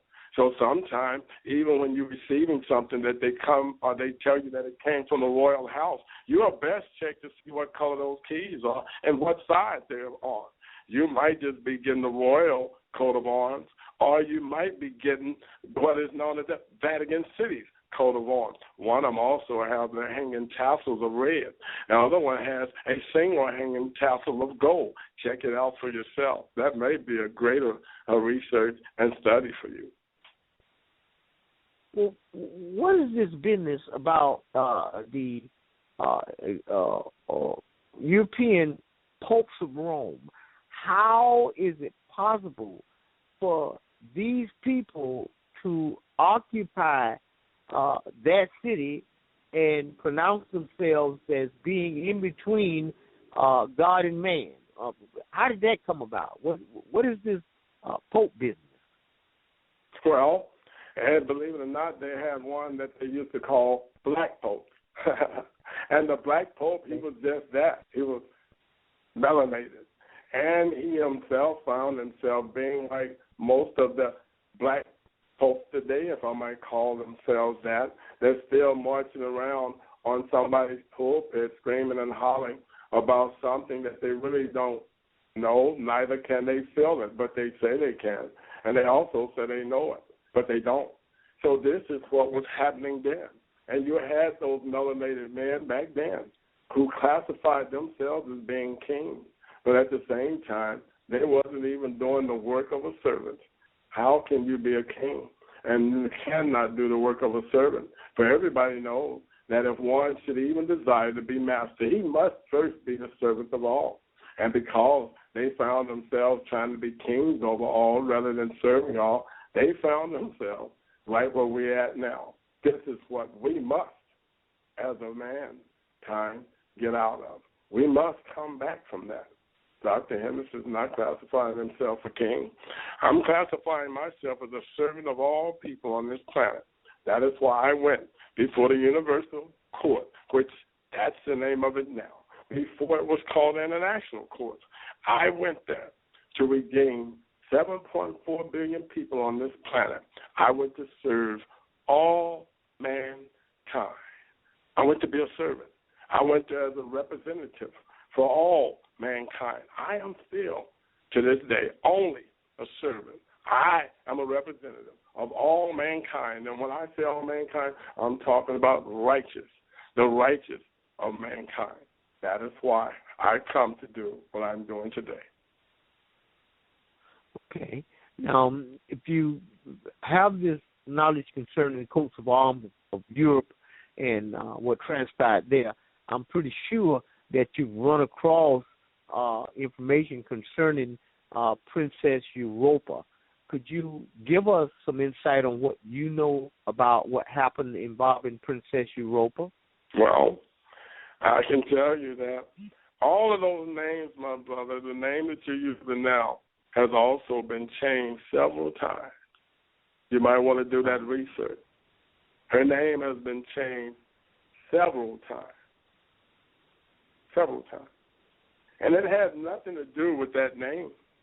If you check that name and see what does that name mean, remember, Dr. Henderson is always telling the people, you have best read the names, because when I make a statement to you, are you sure? I want you to be perfectly sure. I need you to research that name and tell me what's the definition of that name. What does that name mean?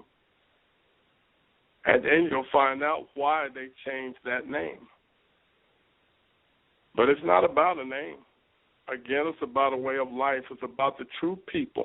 It's about the true melanated people of this universe who has always been and always will be the people, the true blood people of God.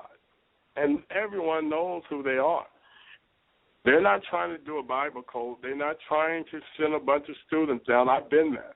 I've taught some of those students. They're not trying to teach them right now on the book. What they're trying to do is they're trying to teach them enough to confuse them, to keep them out of the truth. That's what they're doing. And I say to all the people that are out there for the sake of losing your way based upon the truth, they just come to the truth. The truth is a light. It shines before thee. All you got to do is walk to it. It'll be there. It's known as the true Illuminati. It's known as the true enlightened ones, not those that want to be that because they've learned some nice hand sign to make. or because they even believe that they have signed on to one of the highest contracts to make them rich. That is why I stay away even from the conversation of what do the people have to gain from it or what can they benefit from it. I stay away from those conversations because I keep saying the people already have obtained everything.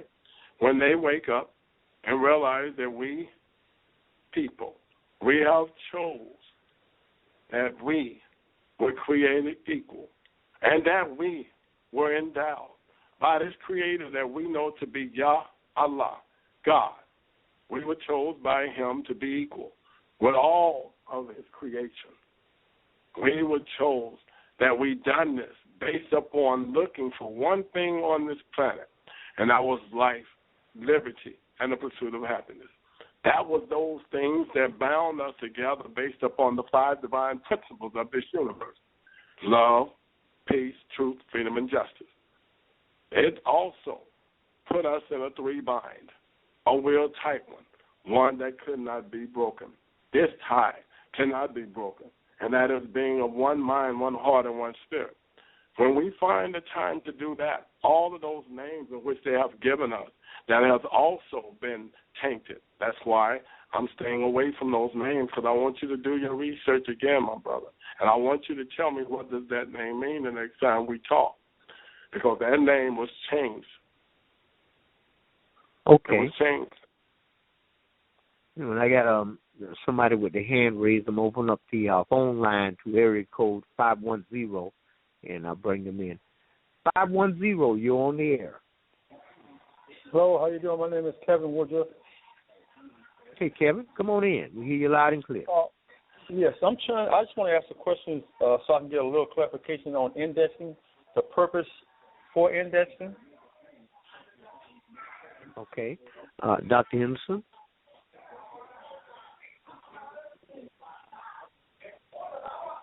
Dr. Henderson, did you hear the question? Yes, I can hear him. Can you hear me, my brother? Yes, sir. Outstanding.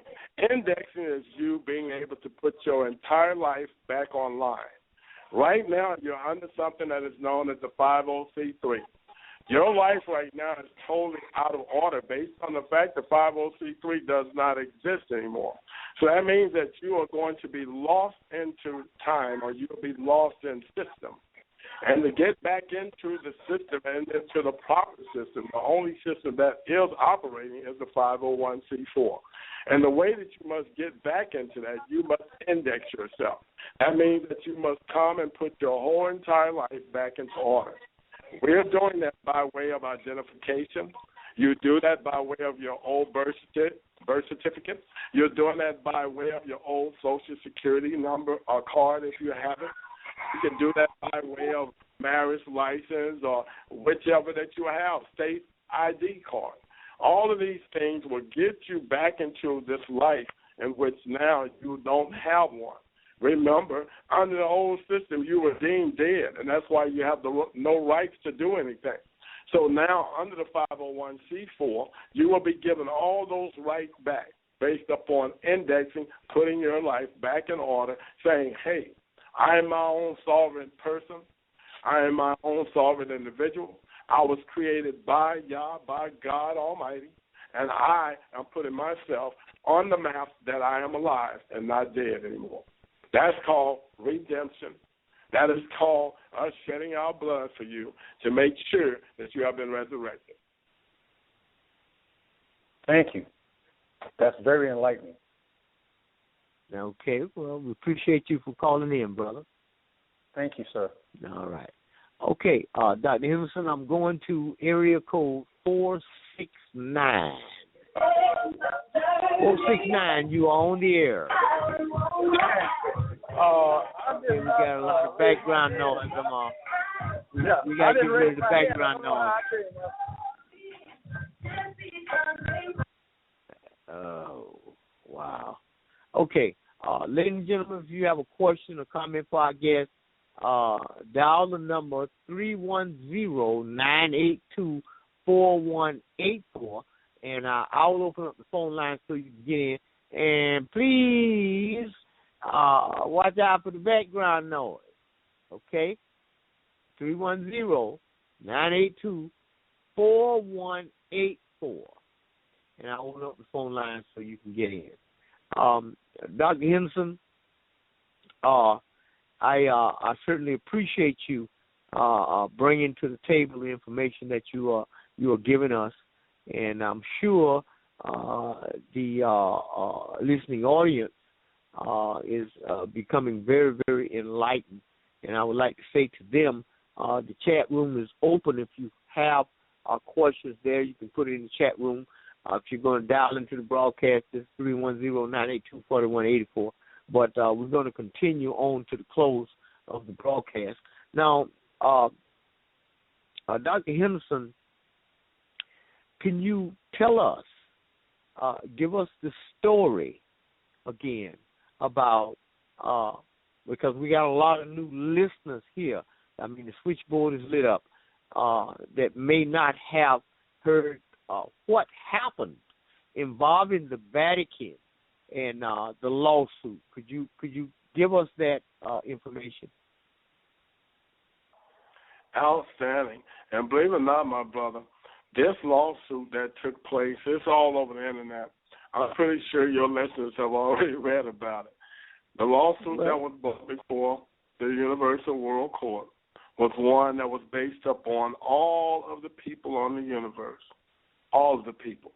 And believe it or not, the judges that sit there on the panel realized that they were not just participants based upon the fact of trying to come up with a judgment. They also realized that they had been victims of this same exact thing. That is the reason that they sided, and all of them came up with the same judgment, because they realized they were also victims rather than judges.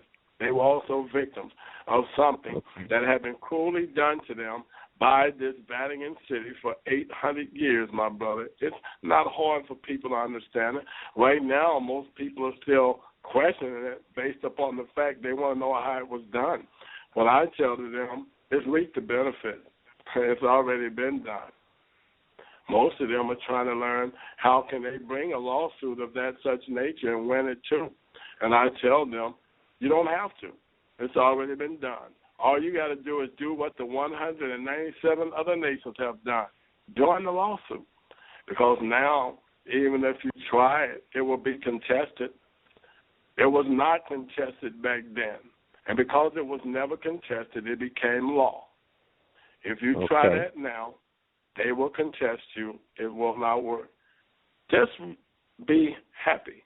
As my father God would say, Yah Allah, would say, just be happy. Rejoice in it. Just be glad and rejoice in it. That's what he would say. Rather than trying to find a way to do it yourself, it's already been done.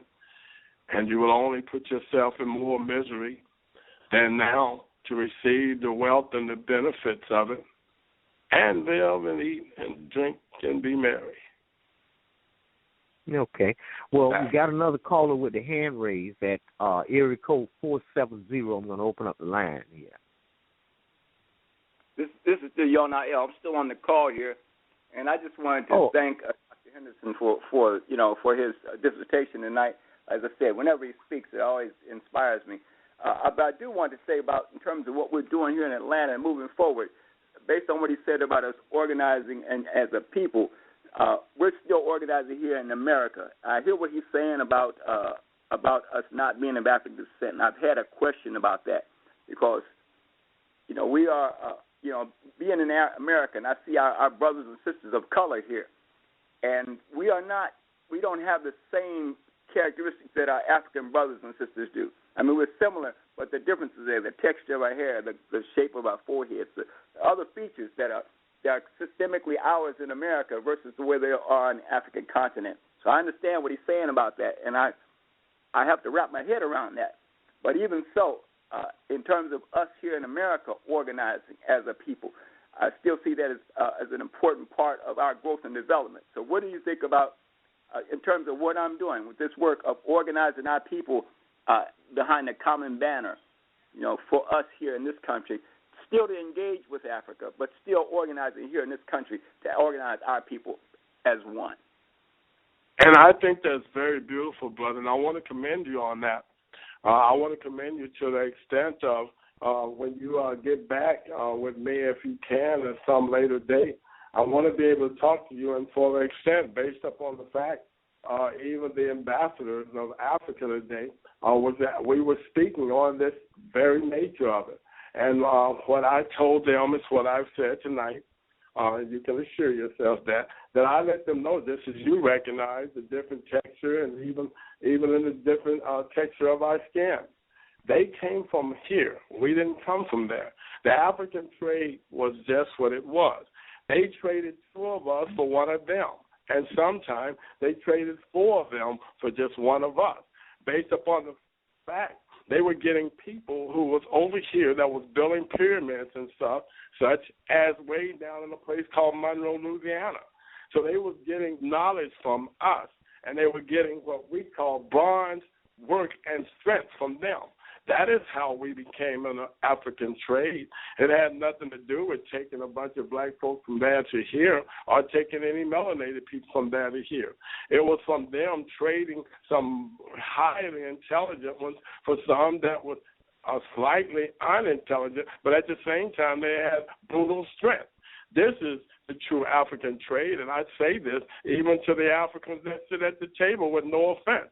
This is the African nation is the motherland, and I respect that. I will always respect that. But I ask them at the same time to respect the father of all of the nations, and that is the one known as America, which has some people known as the Moors. That's us. And we were not always called the Americans, for we had our own nation, and we had a name for our nation. We are still here. We haven't gone anywhere. Yes, we have been beaten. We have been kicked. But we're still standing. And we will not, never, ever be kicked to the ground. So I applaud you once again. Now I need you more than ever to help me educate even the African continent, because they, too, have been brainwashed by Vatican City and by the 800 years of what we call colonialism. And they, too, have to be brought back to be educated that we are the father and they are the mother, and we are to have children in regards to the Almighty Yah Allah. I'm definitely with you, Dr. Henderson. I will be reaching out to you again to work with you, because I do understand what you're saying. And, I've heard you speak on numerous occasions, and as I said, the scripture says the deep calls the deep at the sound of the water spout. And he said that when he spoke, his sheep heard his voice, they understood. And I've read that book 7 times or more. And I know when you say what you're saying, you say that because it's in your heart and your mind, not because of it's in a book. And you get that. And so I get that. And it makes sense to me. So I will definitely be in touch with you. I need more inspiration from you, and I need the information you have so that I can, in turn, pass it on to the people I know to help them understand that this is the right path. Because I do get it. I understand. And with that, I have to leave, but I thank you again for taking the time to speak to me. I look forward to talking to you many times in the future so that we can work together for the true goal and purpose of freeing our people and bringing back the true understanding of the spiritual father. Well, you as my brother, I say to you, in love, peace, truth, freedom, and justice, I say to you in one heart, one mind, one spirit, I love you, and even though you're departing from me right now in this verbal communication, I will always remain with you in spirit. And I say to you, Godspeed and peace and love. Peace and blessings, brother. Brother Tarka Bey, thank you very much for allowing me on your call. I'll be looking forward to talking to you again as well, and I'll be listening every time I get a chance. Brothers, you take care. I'll talk to you again. Peace and love, my brother.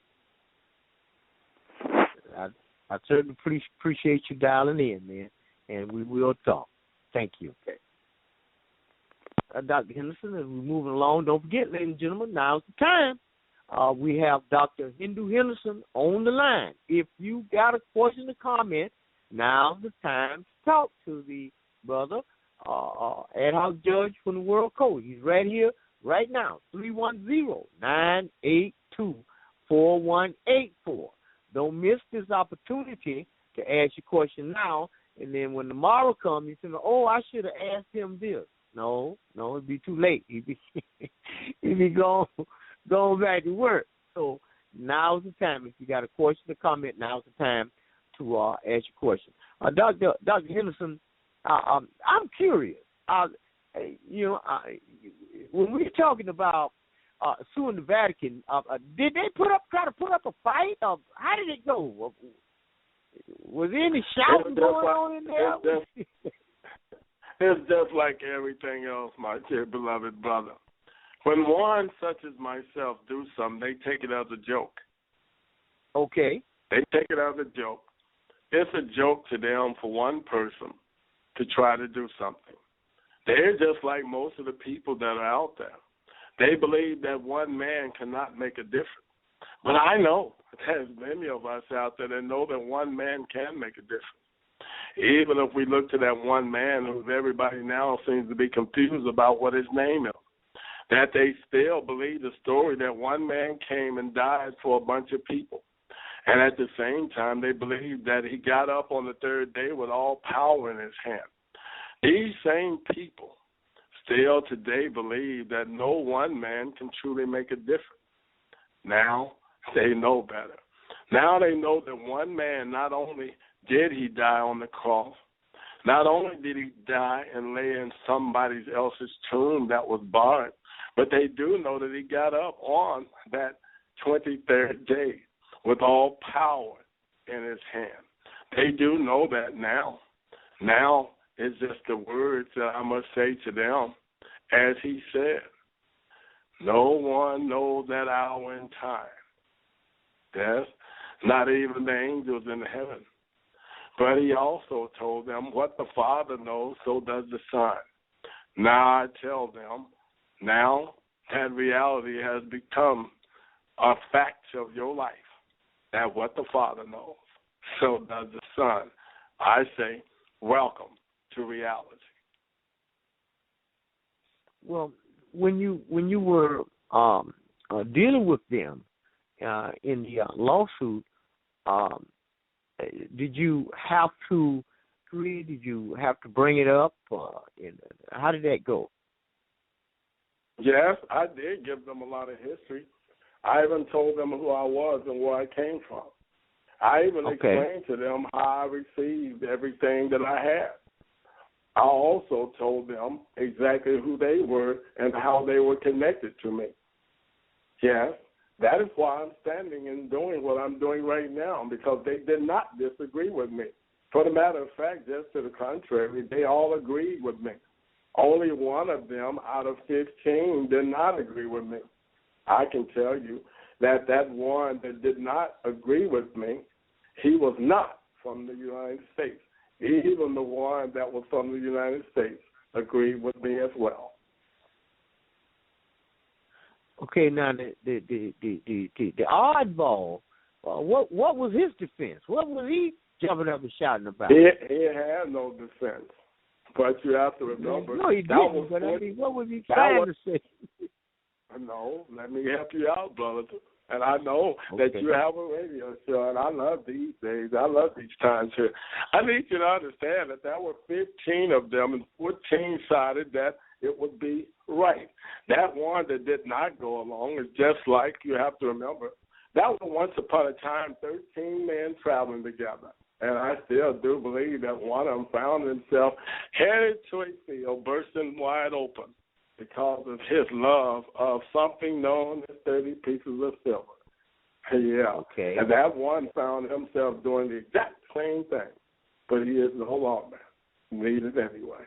Love, peace, truth, freedom, and justice, one mind, one heart, one spirit.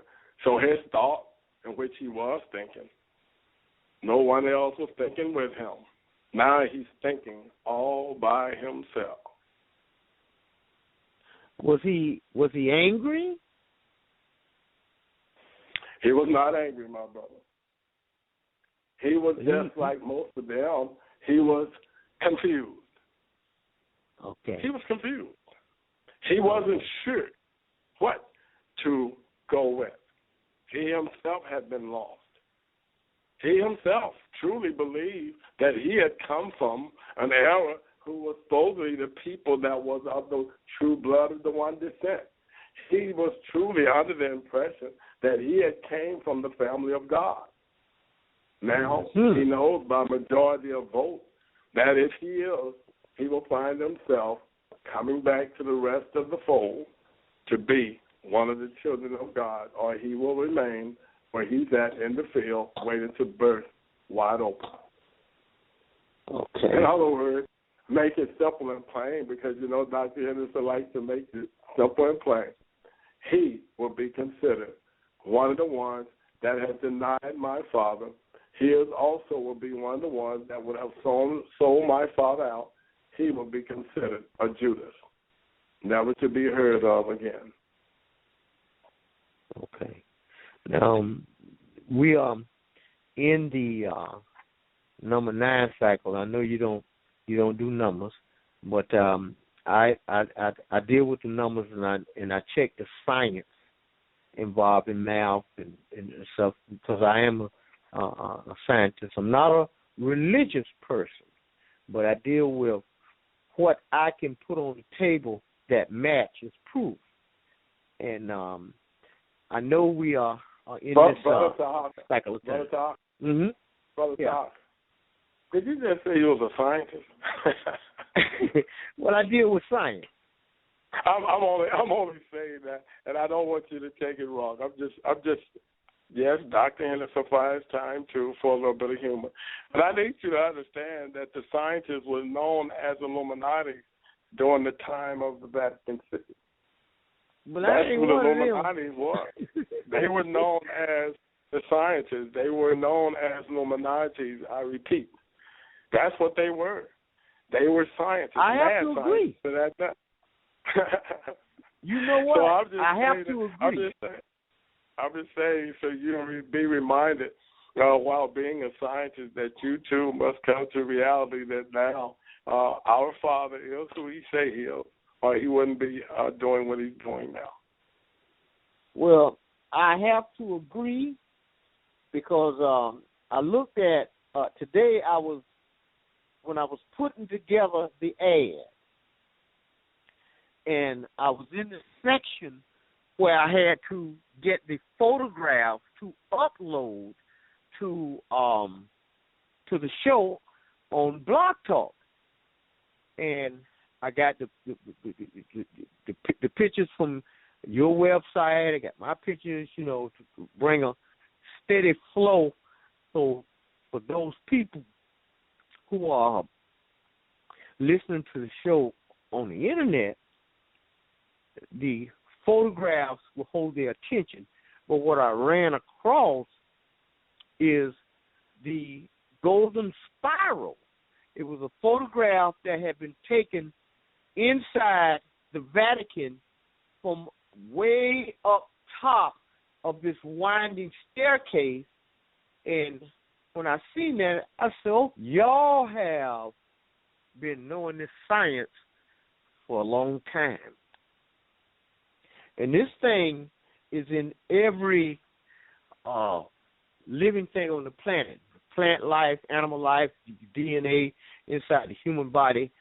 And I said, okay, so what y'all have been doing is y'all have been withholding certain pertinent information from the people and keeping it away from the people and enslaving the people and keeping the people from their true nature and spiritualism and keeping them away from their connection to nature and creation. And that one photograph told me that. And this they have been doing for 800 years. I need you to understand that even the very word that I was using, Illuminati, Illuminine, it actually truly belongs to the righteous people of the world, not some scientists, not some people from the Vatican City, not from some special group. No, it's even recorded in the book. It's right there in the book of Revelation. But because the people have been so duped and so feared to read the book based upon the expression, no offense, but they have been led off by these preachers in which preached falsely the message in which they truly themselves don't understand. They're preaching in error not because they want to. The majority of them are preaching in error because they don't know the truth. They have not yet truly studied it for themselves. They have been working on something known as the Apostle Paul's preaching, based upon the Apostle Paul's lessons and his lesson plan, based upon the Apostle Paul being their so-called greatest preacher of all time. They'll find themselves following that doctrine. But even the Roman Catholic Church won't follow Apostle Paul's creed, neither will they follow his teachings, because he was always known to the Vatican City and always will be known as a liar and a deceiver. Thereby, if you're using his doctrine and they feel that he's a liar and a deceiver, that means that you're either watching or marching or protecting something that is known to them as a false doctrine. And the only reason they allow you to keep doing it is because of the precious jewels in which you keep sending back to them, based upon you being a non-profit organization. You are giving them those precious jewels back where they didn't have to worry about anything but sitting at a table waiting for them. And because that's what you have done through tithes and offerings, they'll welcome you being whatever you say you are, just as long as you keep the cash flowing. Love, peace, truth, freedom, and justice. One mind, one heart, one spirit. This is the truth. Now, you've spoken well, very well, in regards to that. And then I want you to understand when I say science, I'm not talking about in the same sense that we know scientists today, because I ran into some of them. And in my opinion, they don't know doodly squat, because in my based on what I know, I feel like if you don't know who you are first, that's the first thing that you're supposed to know. Everything else you got prior to knowing that, you don't have anything. You don't have any knowledge. And when we have people that don't know who they are, attempting to educate other people, and they call themselves scientists, I can't be one of them. Now, when I say science, I'm looking at creation. I'm looking at what was made and what exists and reducing it to its lowest term and coming to a conclusion based on not only what I see in my mind's eye, but in my spirit as well. So I don't see indwelling spiritualism being separated from creation. I see it being involved in that, and that, in my opinion, I can only use certain terms that people will recognize. If I say black people, well, the average individual will know what I'm talking about. If I say Europe, or if I say scientists, if I say archaeologists or anthropologists, that's something that the people can recognize. Then we can get on with giving it a breakdown and stuff, because we have the attention. So I'm forced to use certain terms and stuff in order to keep from losing the people. Because if I just start talking about, go ahead. Outstanding, and I understand what you was doing, and I want you to, don't take this offensive, because it's very beautiful.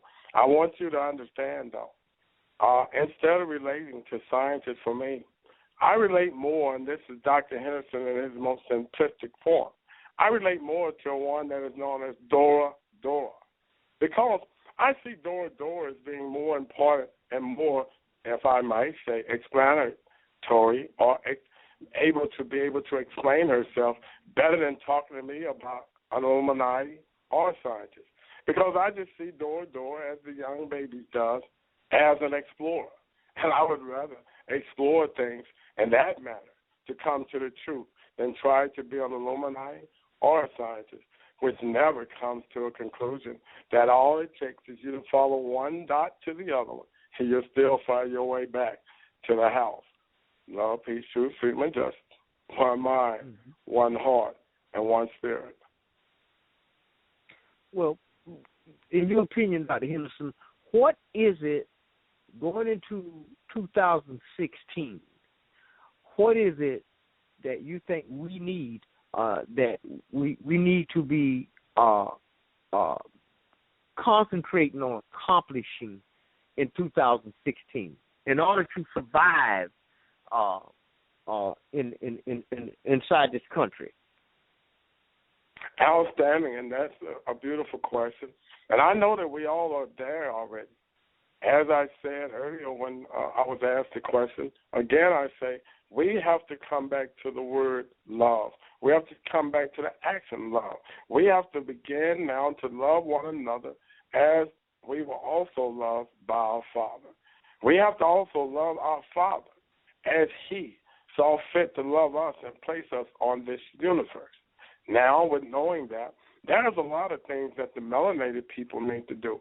First of all, I'm not afraid to say the first thing we need to do is get away from this thing that we call elections and voting. That's one of the things, because that has never done anything for us. And even before they was allowing you to vote, you still had to live a life. Even before they was even allowing you to come before something that was called a Congress, you still had to live a life. And I do believe now that the most falsehood that we're under is that we need them to do anything. I can tell you, based upon my indexing, based upon what I have done, we have done something known as bifurcate. That means I have separated myself from them. I don't need them to do anything for me. For a matter of fact, they need me to do something for them to keep them in survival right now. That's not going to happen. So what I'm saying to them, they will bifurcate, or they will be left to something that is known as DOOM, doom. So I say to them again, get into the fact that you must at least be able to take that DOOM and reverse it to being MOOD. Just get in the mood. They'll be okay. And all things will work for the good of those who believe. But if they do not, again, they will find themselves spinning around in a bottomless pit, doomed. This is what I'm saying to them. So that's what I think that all of the melanated people, and to include the universal people, all 197 nations, must come back to first. Love thy God with all their heart and have no other God before him. Second, they must be able to love thy neighbor as thyself. After doing that, all else is going to be given unto them. The wealth, the power, the might, the right, all those things will be given back to people. But they must come back to the love of God, to the only God, to the true God, Yah, Yah Allah, God, all God. Once they do that, all else will take care of itself. This is what we must do as a people. And then we will see just how we are blessed. And not just the word blessed, but we will see the abundance of things flowing to us and around us, because we will all be sharing them rather than trying to harbor them from each other. That is a fact. Dr. Henderson, you spoke wisely in regards to that question. And I have no doubt in my mind about that. However, what I'm looking at now is, we'll say that we do understand this, and we know that we have to form a government. What type of government do you think that we should form once we start operating under these principles that you just described? We already have a government. We don't have to form a government, my dear beloved brother. That's already been formed. All everybody got to do is listen. All things have already been done. Everything. All the way to ant colonies for those prisoners that are coming out of prison. All the things that will be governed for housing and those people that are trying to have transportation. All of those things have already been set up. All the way to the 197 nations. That is why the battle and the fights are going on now. They're trying to get those people that is sitting in a place that's calling themselves a United States corporation government. They have been told now that they will join the new world, the now, the N-O-W. That is what they've been told to do. They already know that the new world has already started. They're not worried about that. They already know it's been started. The computers have already told them that everything has been reset. Right now, they're the ones running around trying to borrow some money to keep the old government open. For what? The new government is already open. And no one is going to loan them any money to keep an old government open. Remember, the words have said, and you said you read the book, right? 7 times.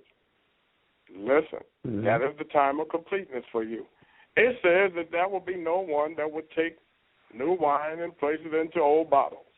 They have read some legislation that has been given to them that told them and has told them time and time again, you are an old bottle and we have new wine. They have read it. They have known what it said. It is all the way to your Universal World Court now. By way of sending it, the Universal Court has sent it to your Supreme Court, and they also know this to be true. Okay, so the gig is up, and they're just going through the motions, and so the way I'm looking at this is this is a year of 9, and the next number is starting over, which will be 1. But what part would is technology going to be playing in this thing? Technology is the one that you just spoke of. It is still known as the binary number.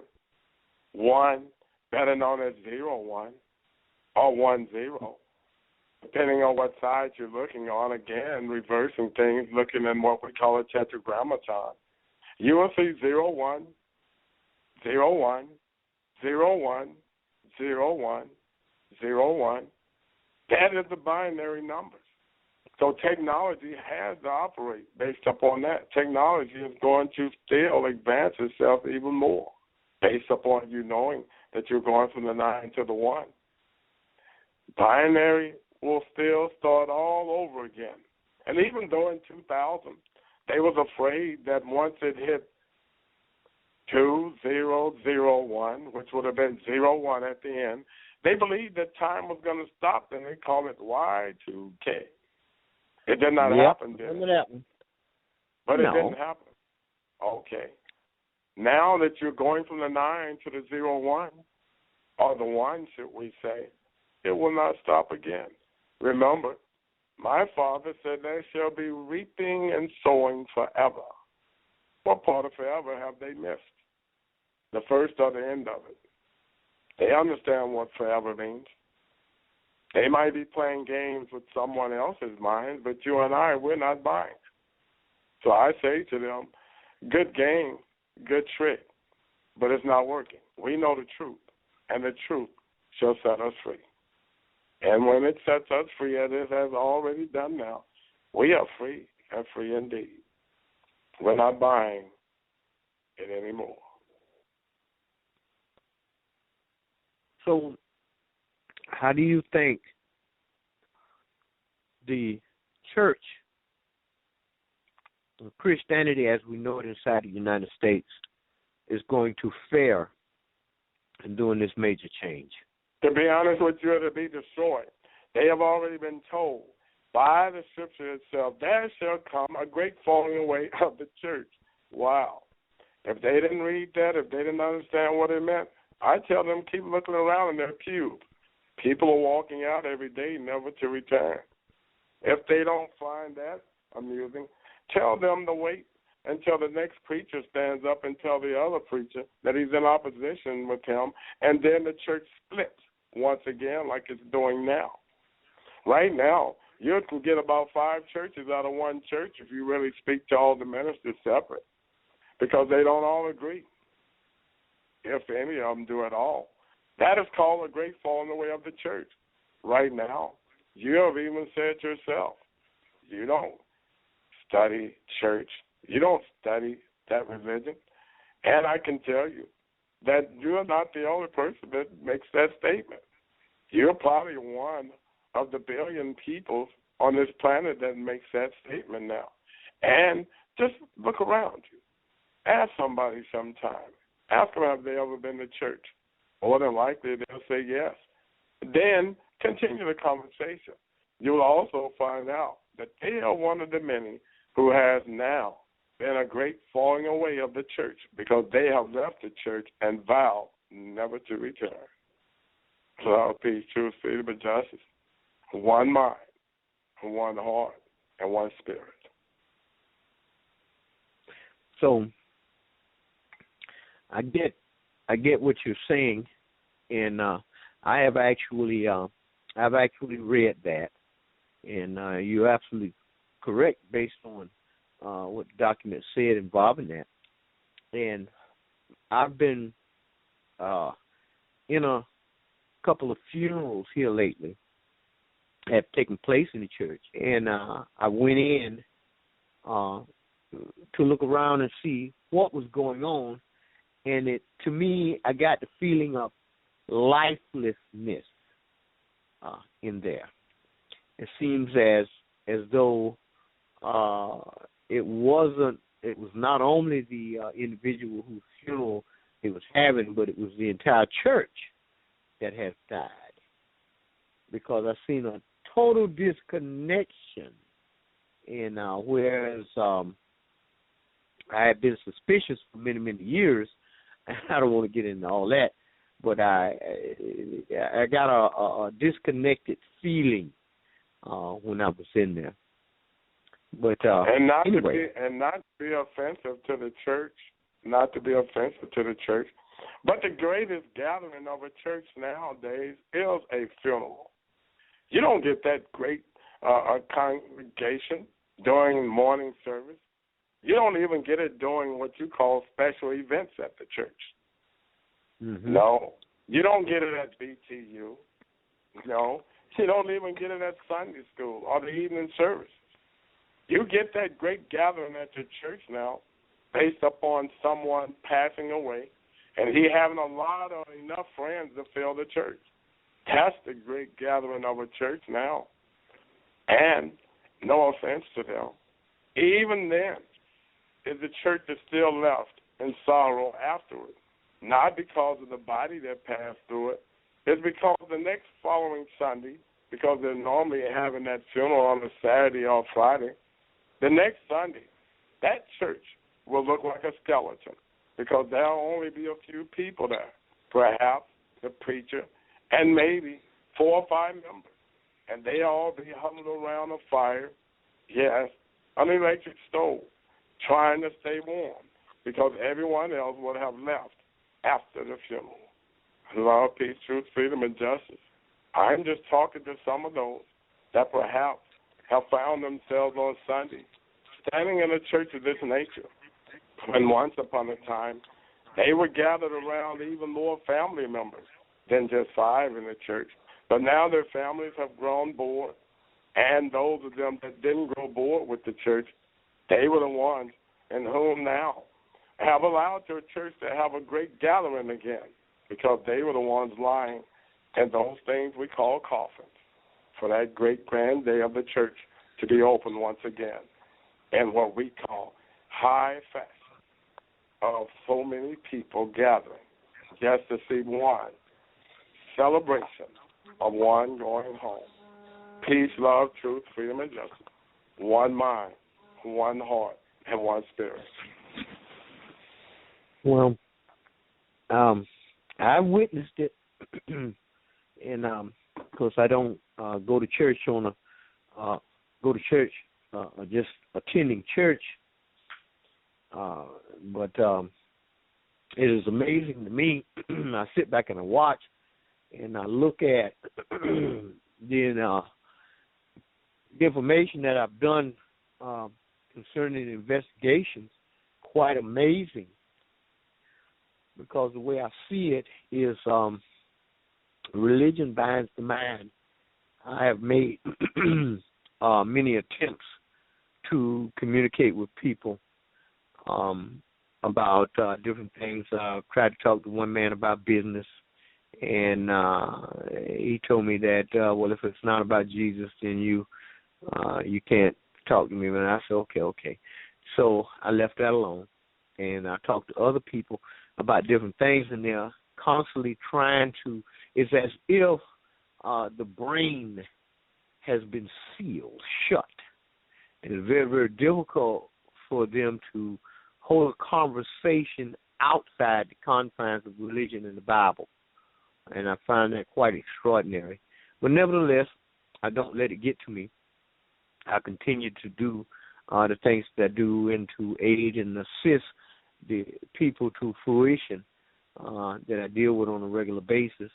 And there are quite a few people who have gotten assistance and help and overcome problems that we were there to help them fix in the first place. But now, what do you think we are headed as a country, as the United States? Well, as the United States is, I would say, concerned, if we look at it, they themselves need to be concerned about where they're headed. And notice I used the word concern several times this then, because the concern of the United States right now as a whole, it will always remain as a nation. In other words, I mean the people. But I can tell them that name, the United States, very shortly will also disappear off the map. Because people are going to become bored with being called the United States based upon the fact it is going to bring a sour taste to their mouth rather than a sweet taste. It will also bring a sour taste to their stomachs that will already be there prior to them swallowing something that was sweet. And thereby, the people will realize that even as the book has said to them, your name, when spoken of in the land, from this moment and this time on, that will become a hissing sound after that name is spoken. And I can tell you that the people know exactly where that comes from, those who have read the book. They will know that it was not talking about a name like Dr. Henderson.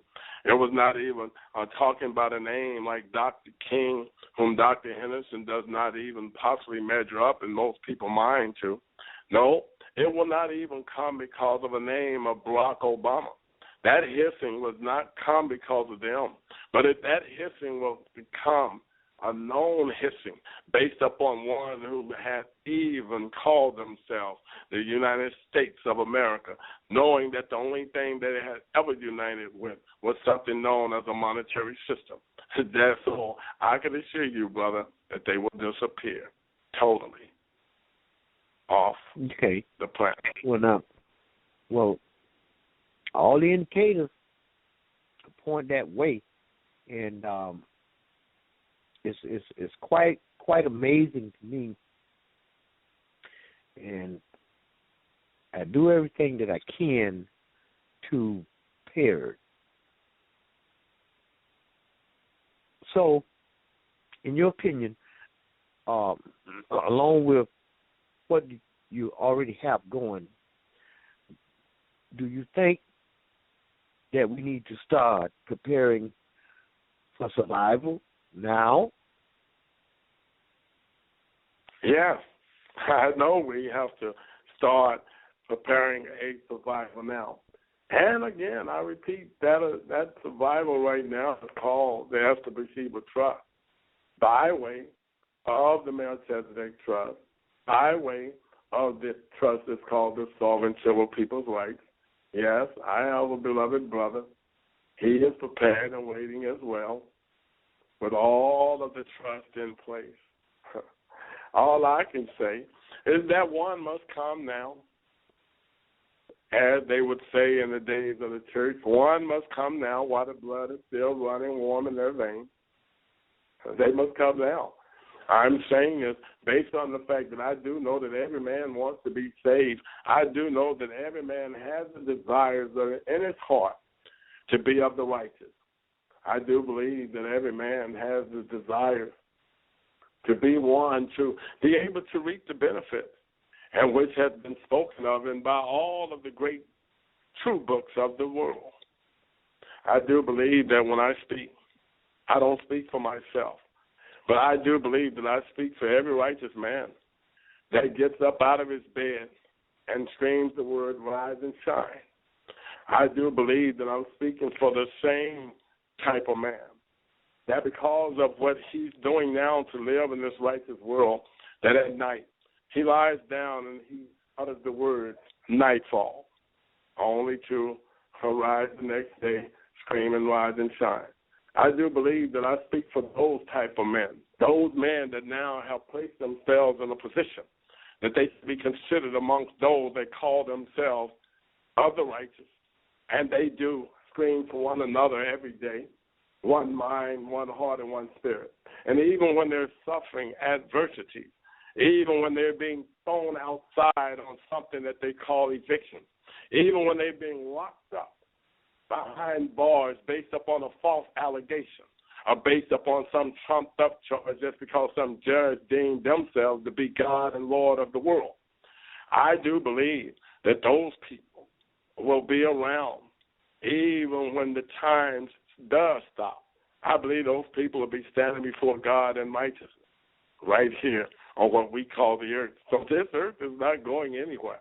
But I can say to those that are unrighteous, you are going to go somewhere, and it's called downward, spinning. That's a fact. So this world will endure forever. There shall be reaping and sowing. And yes, mankind of the righteous kind will still be here. Okay. Well, how do you now? I've been looking at this current election thing briefly. Every once in a while, I might hear a little something about it on radio or in between when I'm putting my educational disc on the TV. I guess maybe it's because I'm not plugged into politics, never have been, but I'm failing to see another president of the United States. It's as if I'm failing to see anybody else that certainly could come up that I'm going to listen to about anything. But what do you think about this political thing that's going on here in the United States and the presidency? I can say, my brother, if it serves me right, I think only today they was telling me that the last State of the Union that the president is supposed to be doing is supposed to be based on the fact of telling everybody that they must change their mode or they must change their reality or they must change their way of dealing with something that they call politics. It says that in his last State of the Union, which is, if I'm not mistaken, is supposed to be done at 9 p.m. tonight. And they said that he shall be calling upon the Americans to fix politics. Well, that's what they told me. I really don't know. I'm just going by what they sent to me. And I have to do that for the simple fact, those that are saying this to me and saying that he heard me speak earlier this week about that. I don't think they need to fix their politics. What I think they need to do is do away with their politics based upon the check, based upon the true fact. They have no politicians. They have no politicians. You might want to look up the word politicians, and it might give you a reason why I say they have none. They don't have any politicians. Excuse me, no offense to them. They got a lot of jokesters. They got a lot of tricksters. They got a lot of people who like to play head games. I don't call any of them politicians. Well, you exactly right about that because, every once in a while, briefly, I hear something about it. I will see something on the internet when I'm posting information for upcoming broadcasts or whatever, but I don't go into any detail because I just feel repelled some kind of way about another just becoming president of the United States as if, it's just it's kind of difficult for me to explain, but I just don't see it.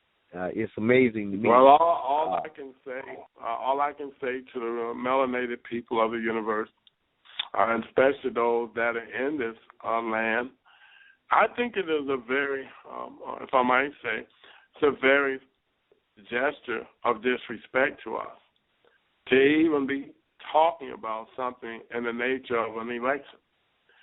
Knowing when the elections last took place, true elections, that everyone was deeming themselves to be true voters. And based upon the fact that only 35% of the people in America truly voted, it's very sad and disrespectful to even say that you won the election with a landslide, or to even to say that you won it with the majority when only 35 of the people even in the nation voted. That's sad to say that. Not only that, even when you can televise something that looks as if though the majority of the melanated people voted and that they voted you in, when only 35% of the people on the whole continent of America, if you might call it that, voted. That tells me that was a whole lot of people that just stayed at home. I would have to ask the question to those people that stayed at home. Was it that you didn't believe that it could happen? Or was it just because you wasn't concerned that it could happen? That would be my one question to the entire people. And those of them that said that they voted and no one can still find a validated voting register on you, I would have to ask them the question. Did you convince yourself that you truly voted? Or was it that you voted or your voting was never counted? Or was your voting never found? Because it still stands a question that has been answered, that only 35% of the people voted. I would say to them, with no disrespect, again, love, peace, truth, freedom, and justice. One mind, one heart, one spirit. Well, I'm looking at this carnival, and it's find it quite extraordinary. To me, it's just a circus, but I'm trying to figure out because I'm looking at the words associated with it. You have the word poll. A poll is simply an opinion, and we do something in America that's quite extraordinary. The United States of America is acting as a corporation, but I don't know any corporation in any other country where they have all the people come out to vote for a president of the corporation. But yet we do that inside the United States. And we have people standing out in the rain and cold and sleet and snow, and they want to know, well, which one of these people you want to vote for? Do you want to vote for this black guy over here? Or do you want to vote for this white guy over here? Or do you want to vote for this woman? Which one? And I find it extraordinary that people would continually go through the same thing when the country is a corporation and the president in any corporation that I know of has already been chosen. So what is it voting about? My question would be to you, my dear beloved brother, and I love the way you bring out those subjects. But my question to you is, which poll are they talking about? Were they talking about the P-O-L-L or were they talking about the P-O-L-E? Anybody can use that poll of opinion, but I think they're constantly using the P-O-L-E, the poll of you get a line and I get a poll. I believe they're trying to take people down to some hole where they want you to fish for a belief or to fish for some individual that perhaps may just come out being the biggest catch or the biggest fish, should I say. So I'm not concerned about all of the terms that they use about polls and so-called opinions. I do believe, again, that the only pole that they're using is the POLE, those where they're out fishing for a leader rather than looking just next door and they will find one. Well, you're right in saying that. But one thing I know about people of my people, we don't like to be counted. We got this thing. You come out talking about you taking a count. Who are you? What you? Well, they often wonder. They often wonder why our brothers of the foreign nations are talking about us in a manner that say that we are people that is intelligent as we claim to be, yet we show none of it in what we call in public, based upon the fact of the term I just used. That is why they deem English to be such a hard language to learn.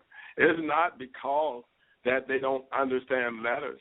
It's because America has taken those letters and when placed in position, just to change of one letter or to even invert a letter for another, they give that word the same sound but a different meaning.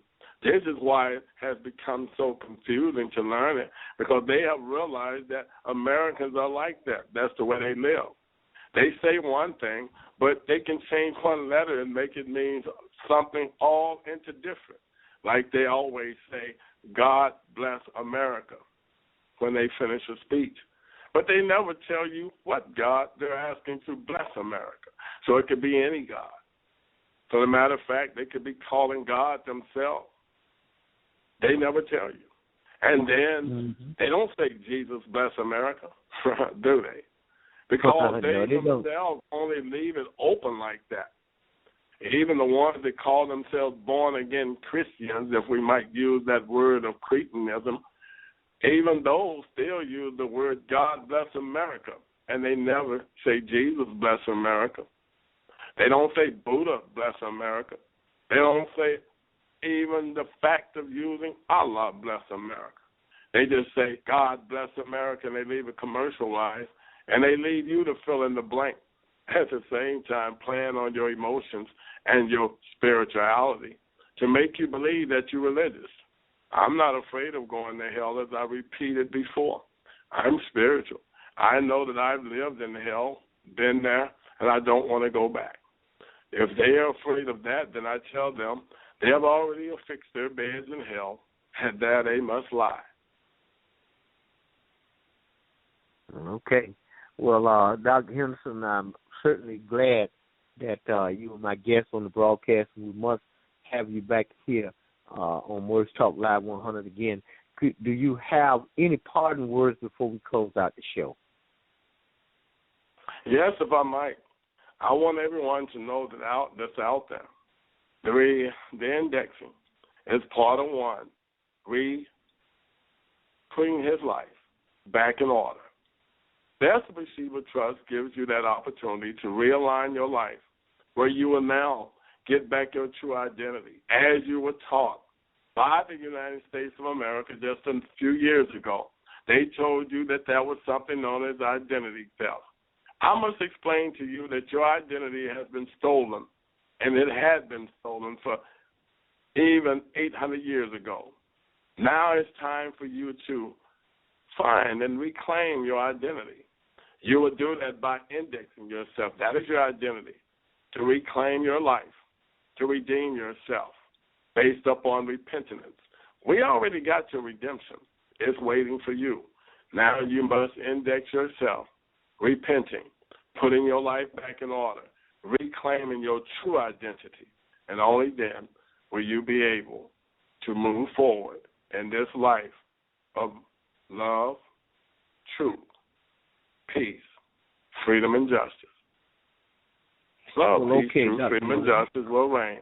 One mind, one heart, one spirit. We love you, and we will see you, all of you, as being our brothers and sisters. Peace and love. Peace and love, my brother. And I thank you for being on. Ladies and gentlemen, you all just heard from Dr. Hendo Henderson. We're closing down the broadcast. I've been your host, Tahakamana LB. And until next time, y'all have a good evening.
At night, where wild animals lay low, out of sight, with implements of steel and menacing curses,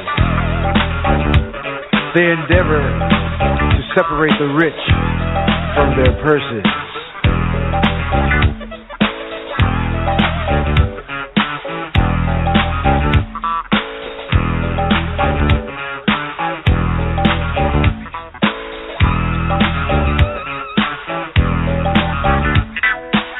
The jungle has winners and losers, grinners and sobbers.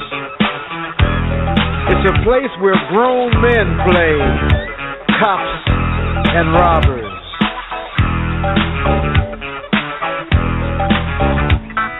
The name of the game is hide and seek, where the mean and the strong devour the weak. Where panther and python show their fangs. Oh no, they're not wild animals. They're street gangs. Dr. Livingston, I presume. Don't rock check, I'll be back soon. Dr. Livingston, I presume. Don't rock check, I'll be back soon. Dr. Livingston, I presume. Don't rock check, I'll be back soon. Dr. Livingston, I presume. Don't rock check, I'll be back soon.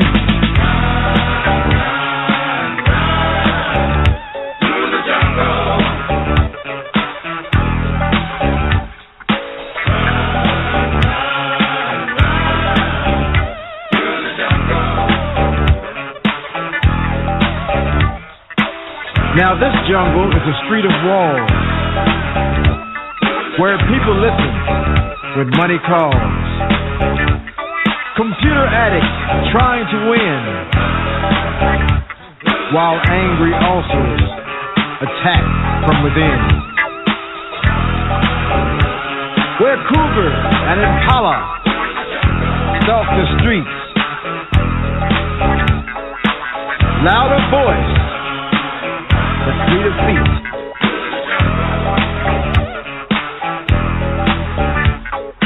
Automated, animated, regulated clones, bending the knee to Mr. Dow and Mr. Jones.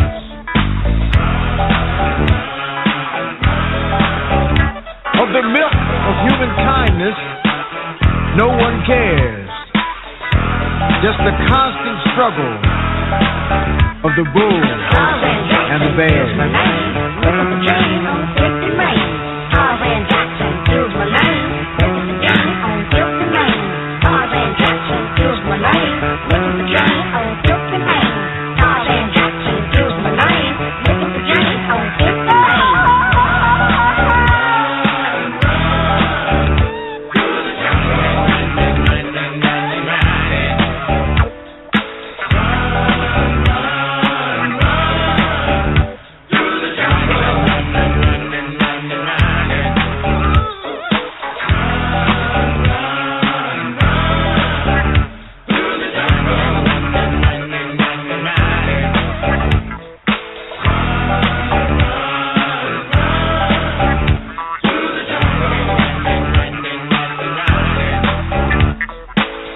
Now this jungle is a street of light, where the players stay and play all night, where the playgirls wave at the passers-by, where no one works, but they all get by.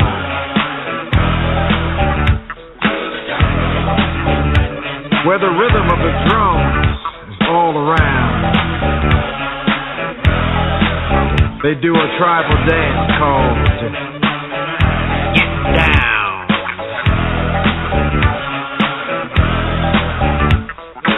They wear diamonds, mink, ermines, and pearls. Hey, I'm talking about the fellas, not the girls.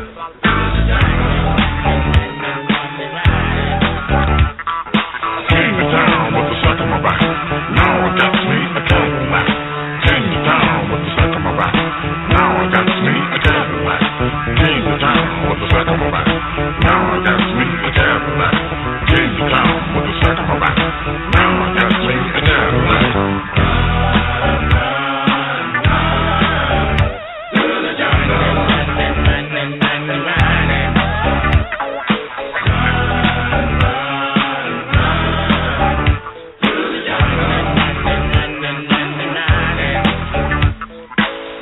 One thing you'll learn from the time of your arrival, the only game in town is the one called survival.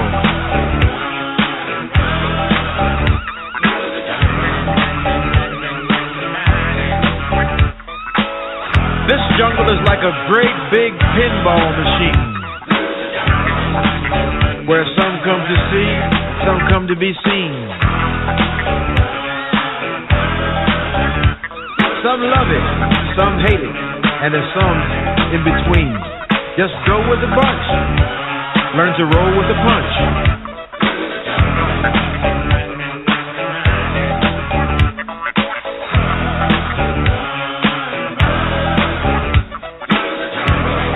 This jungle is a fun-filled safari, a la Patel or Atari.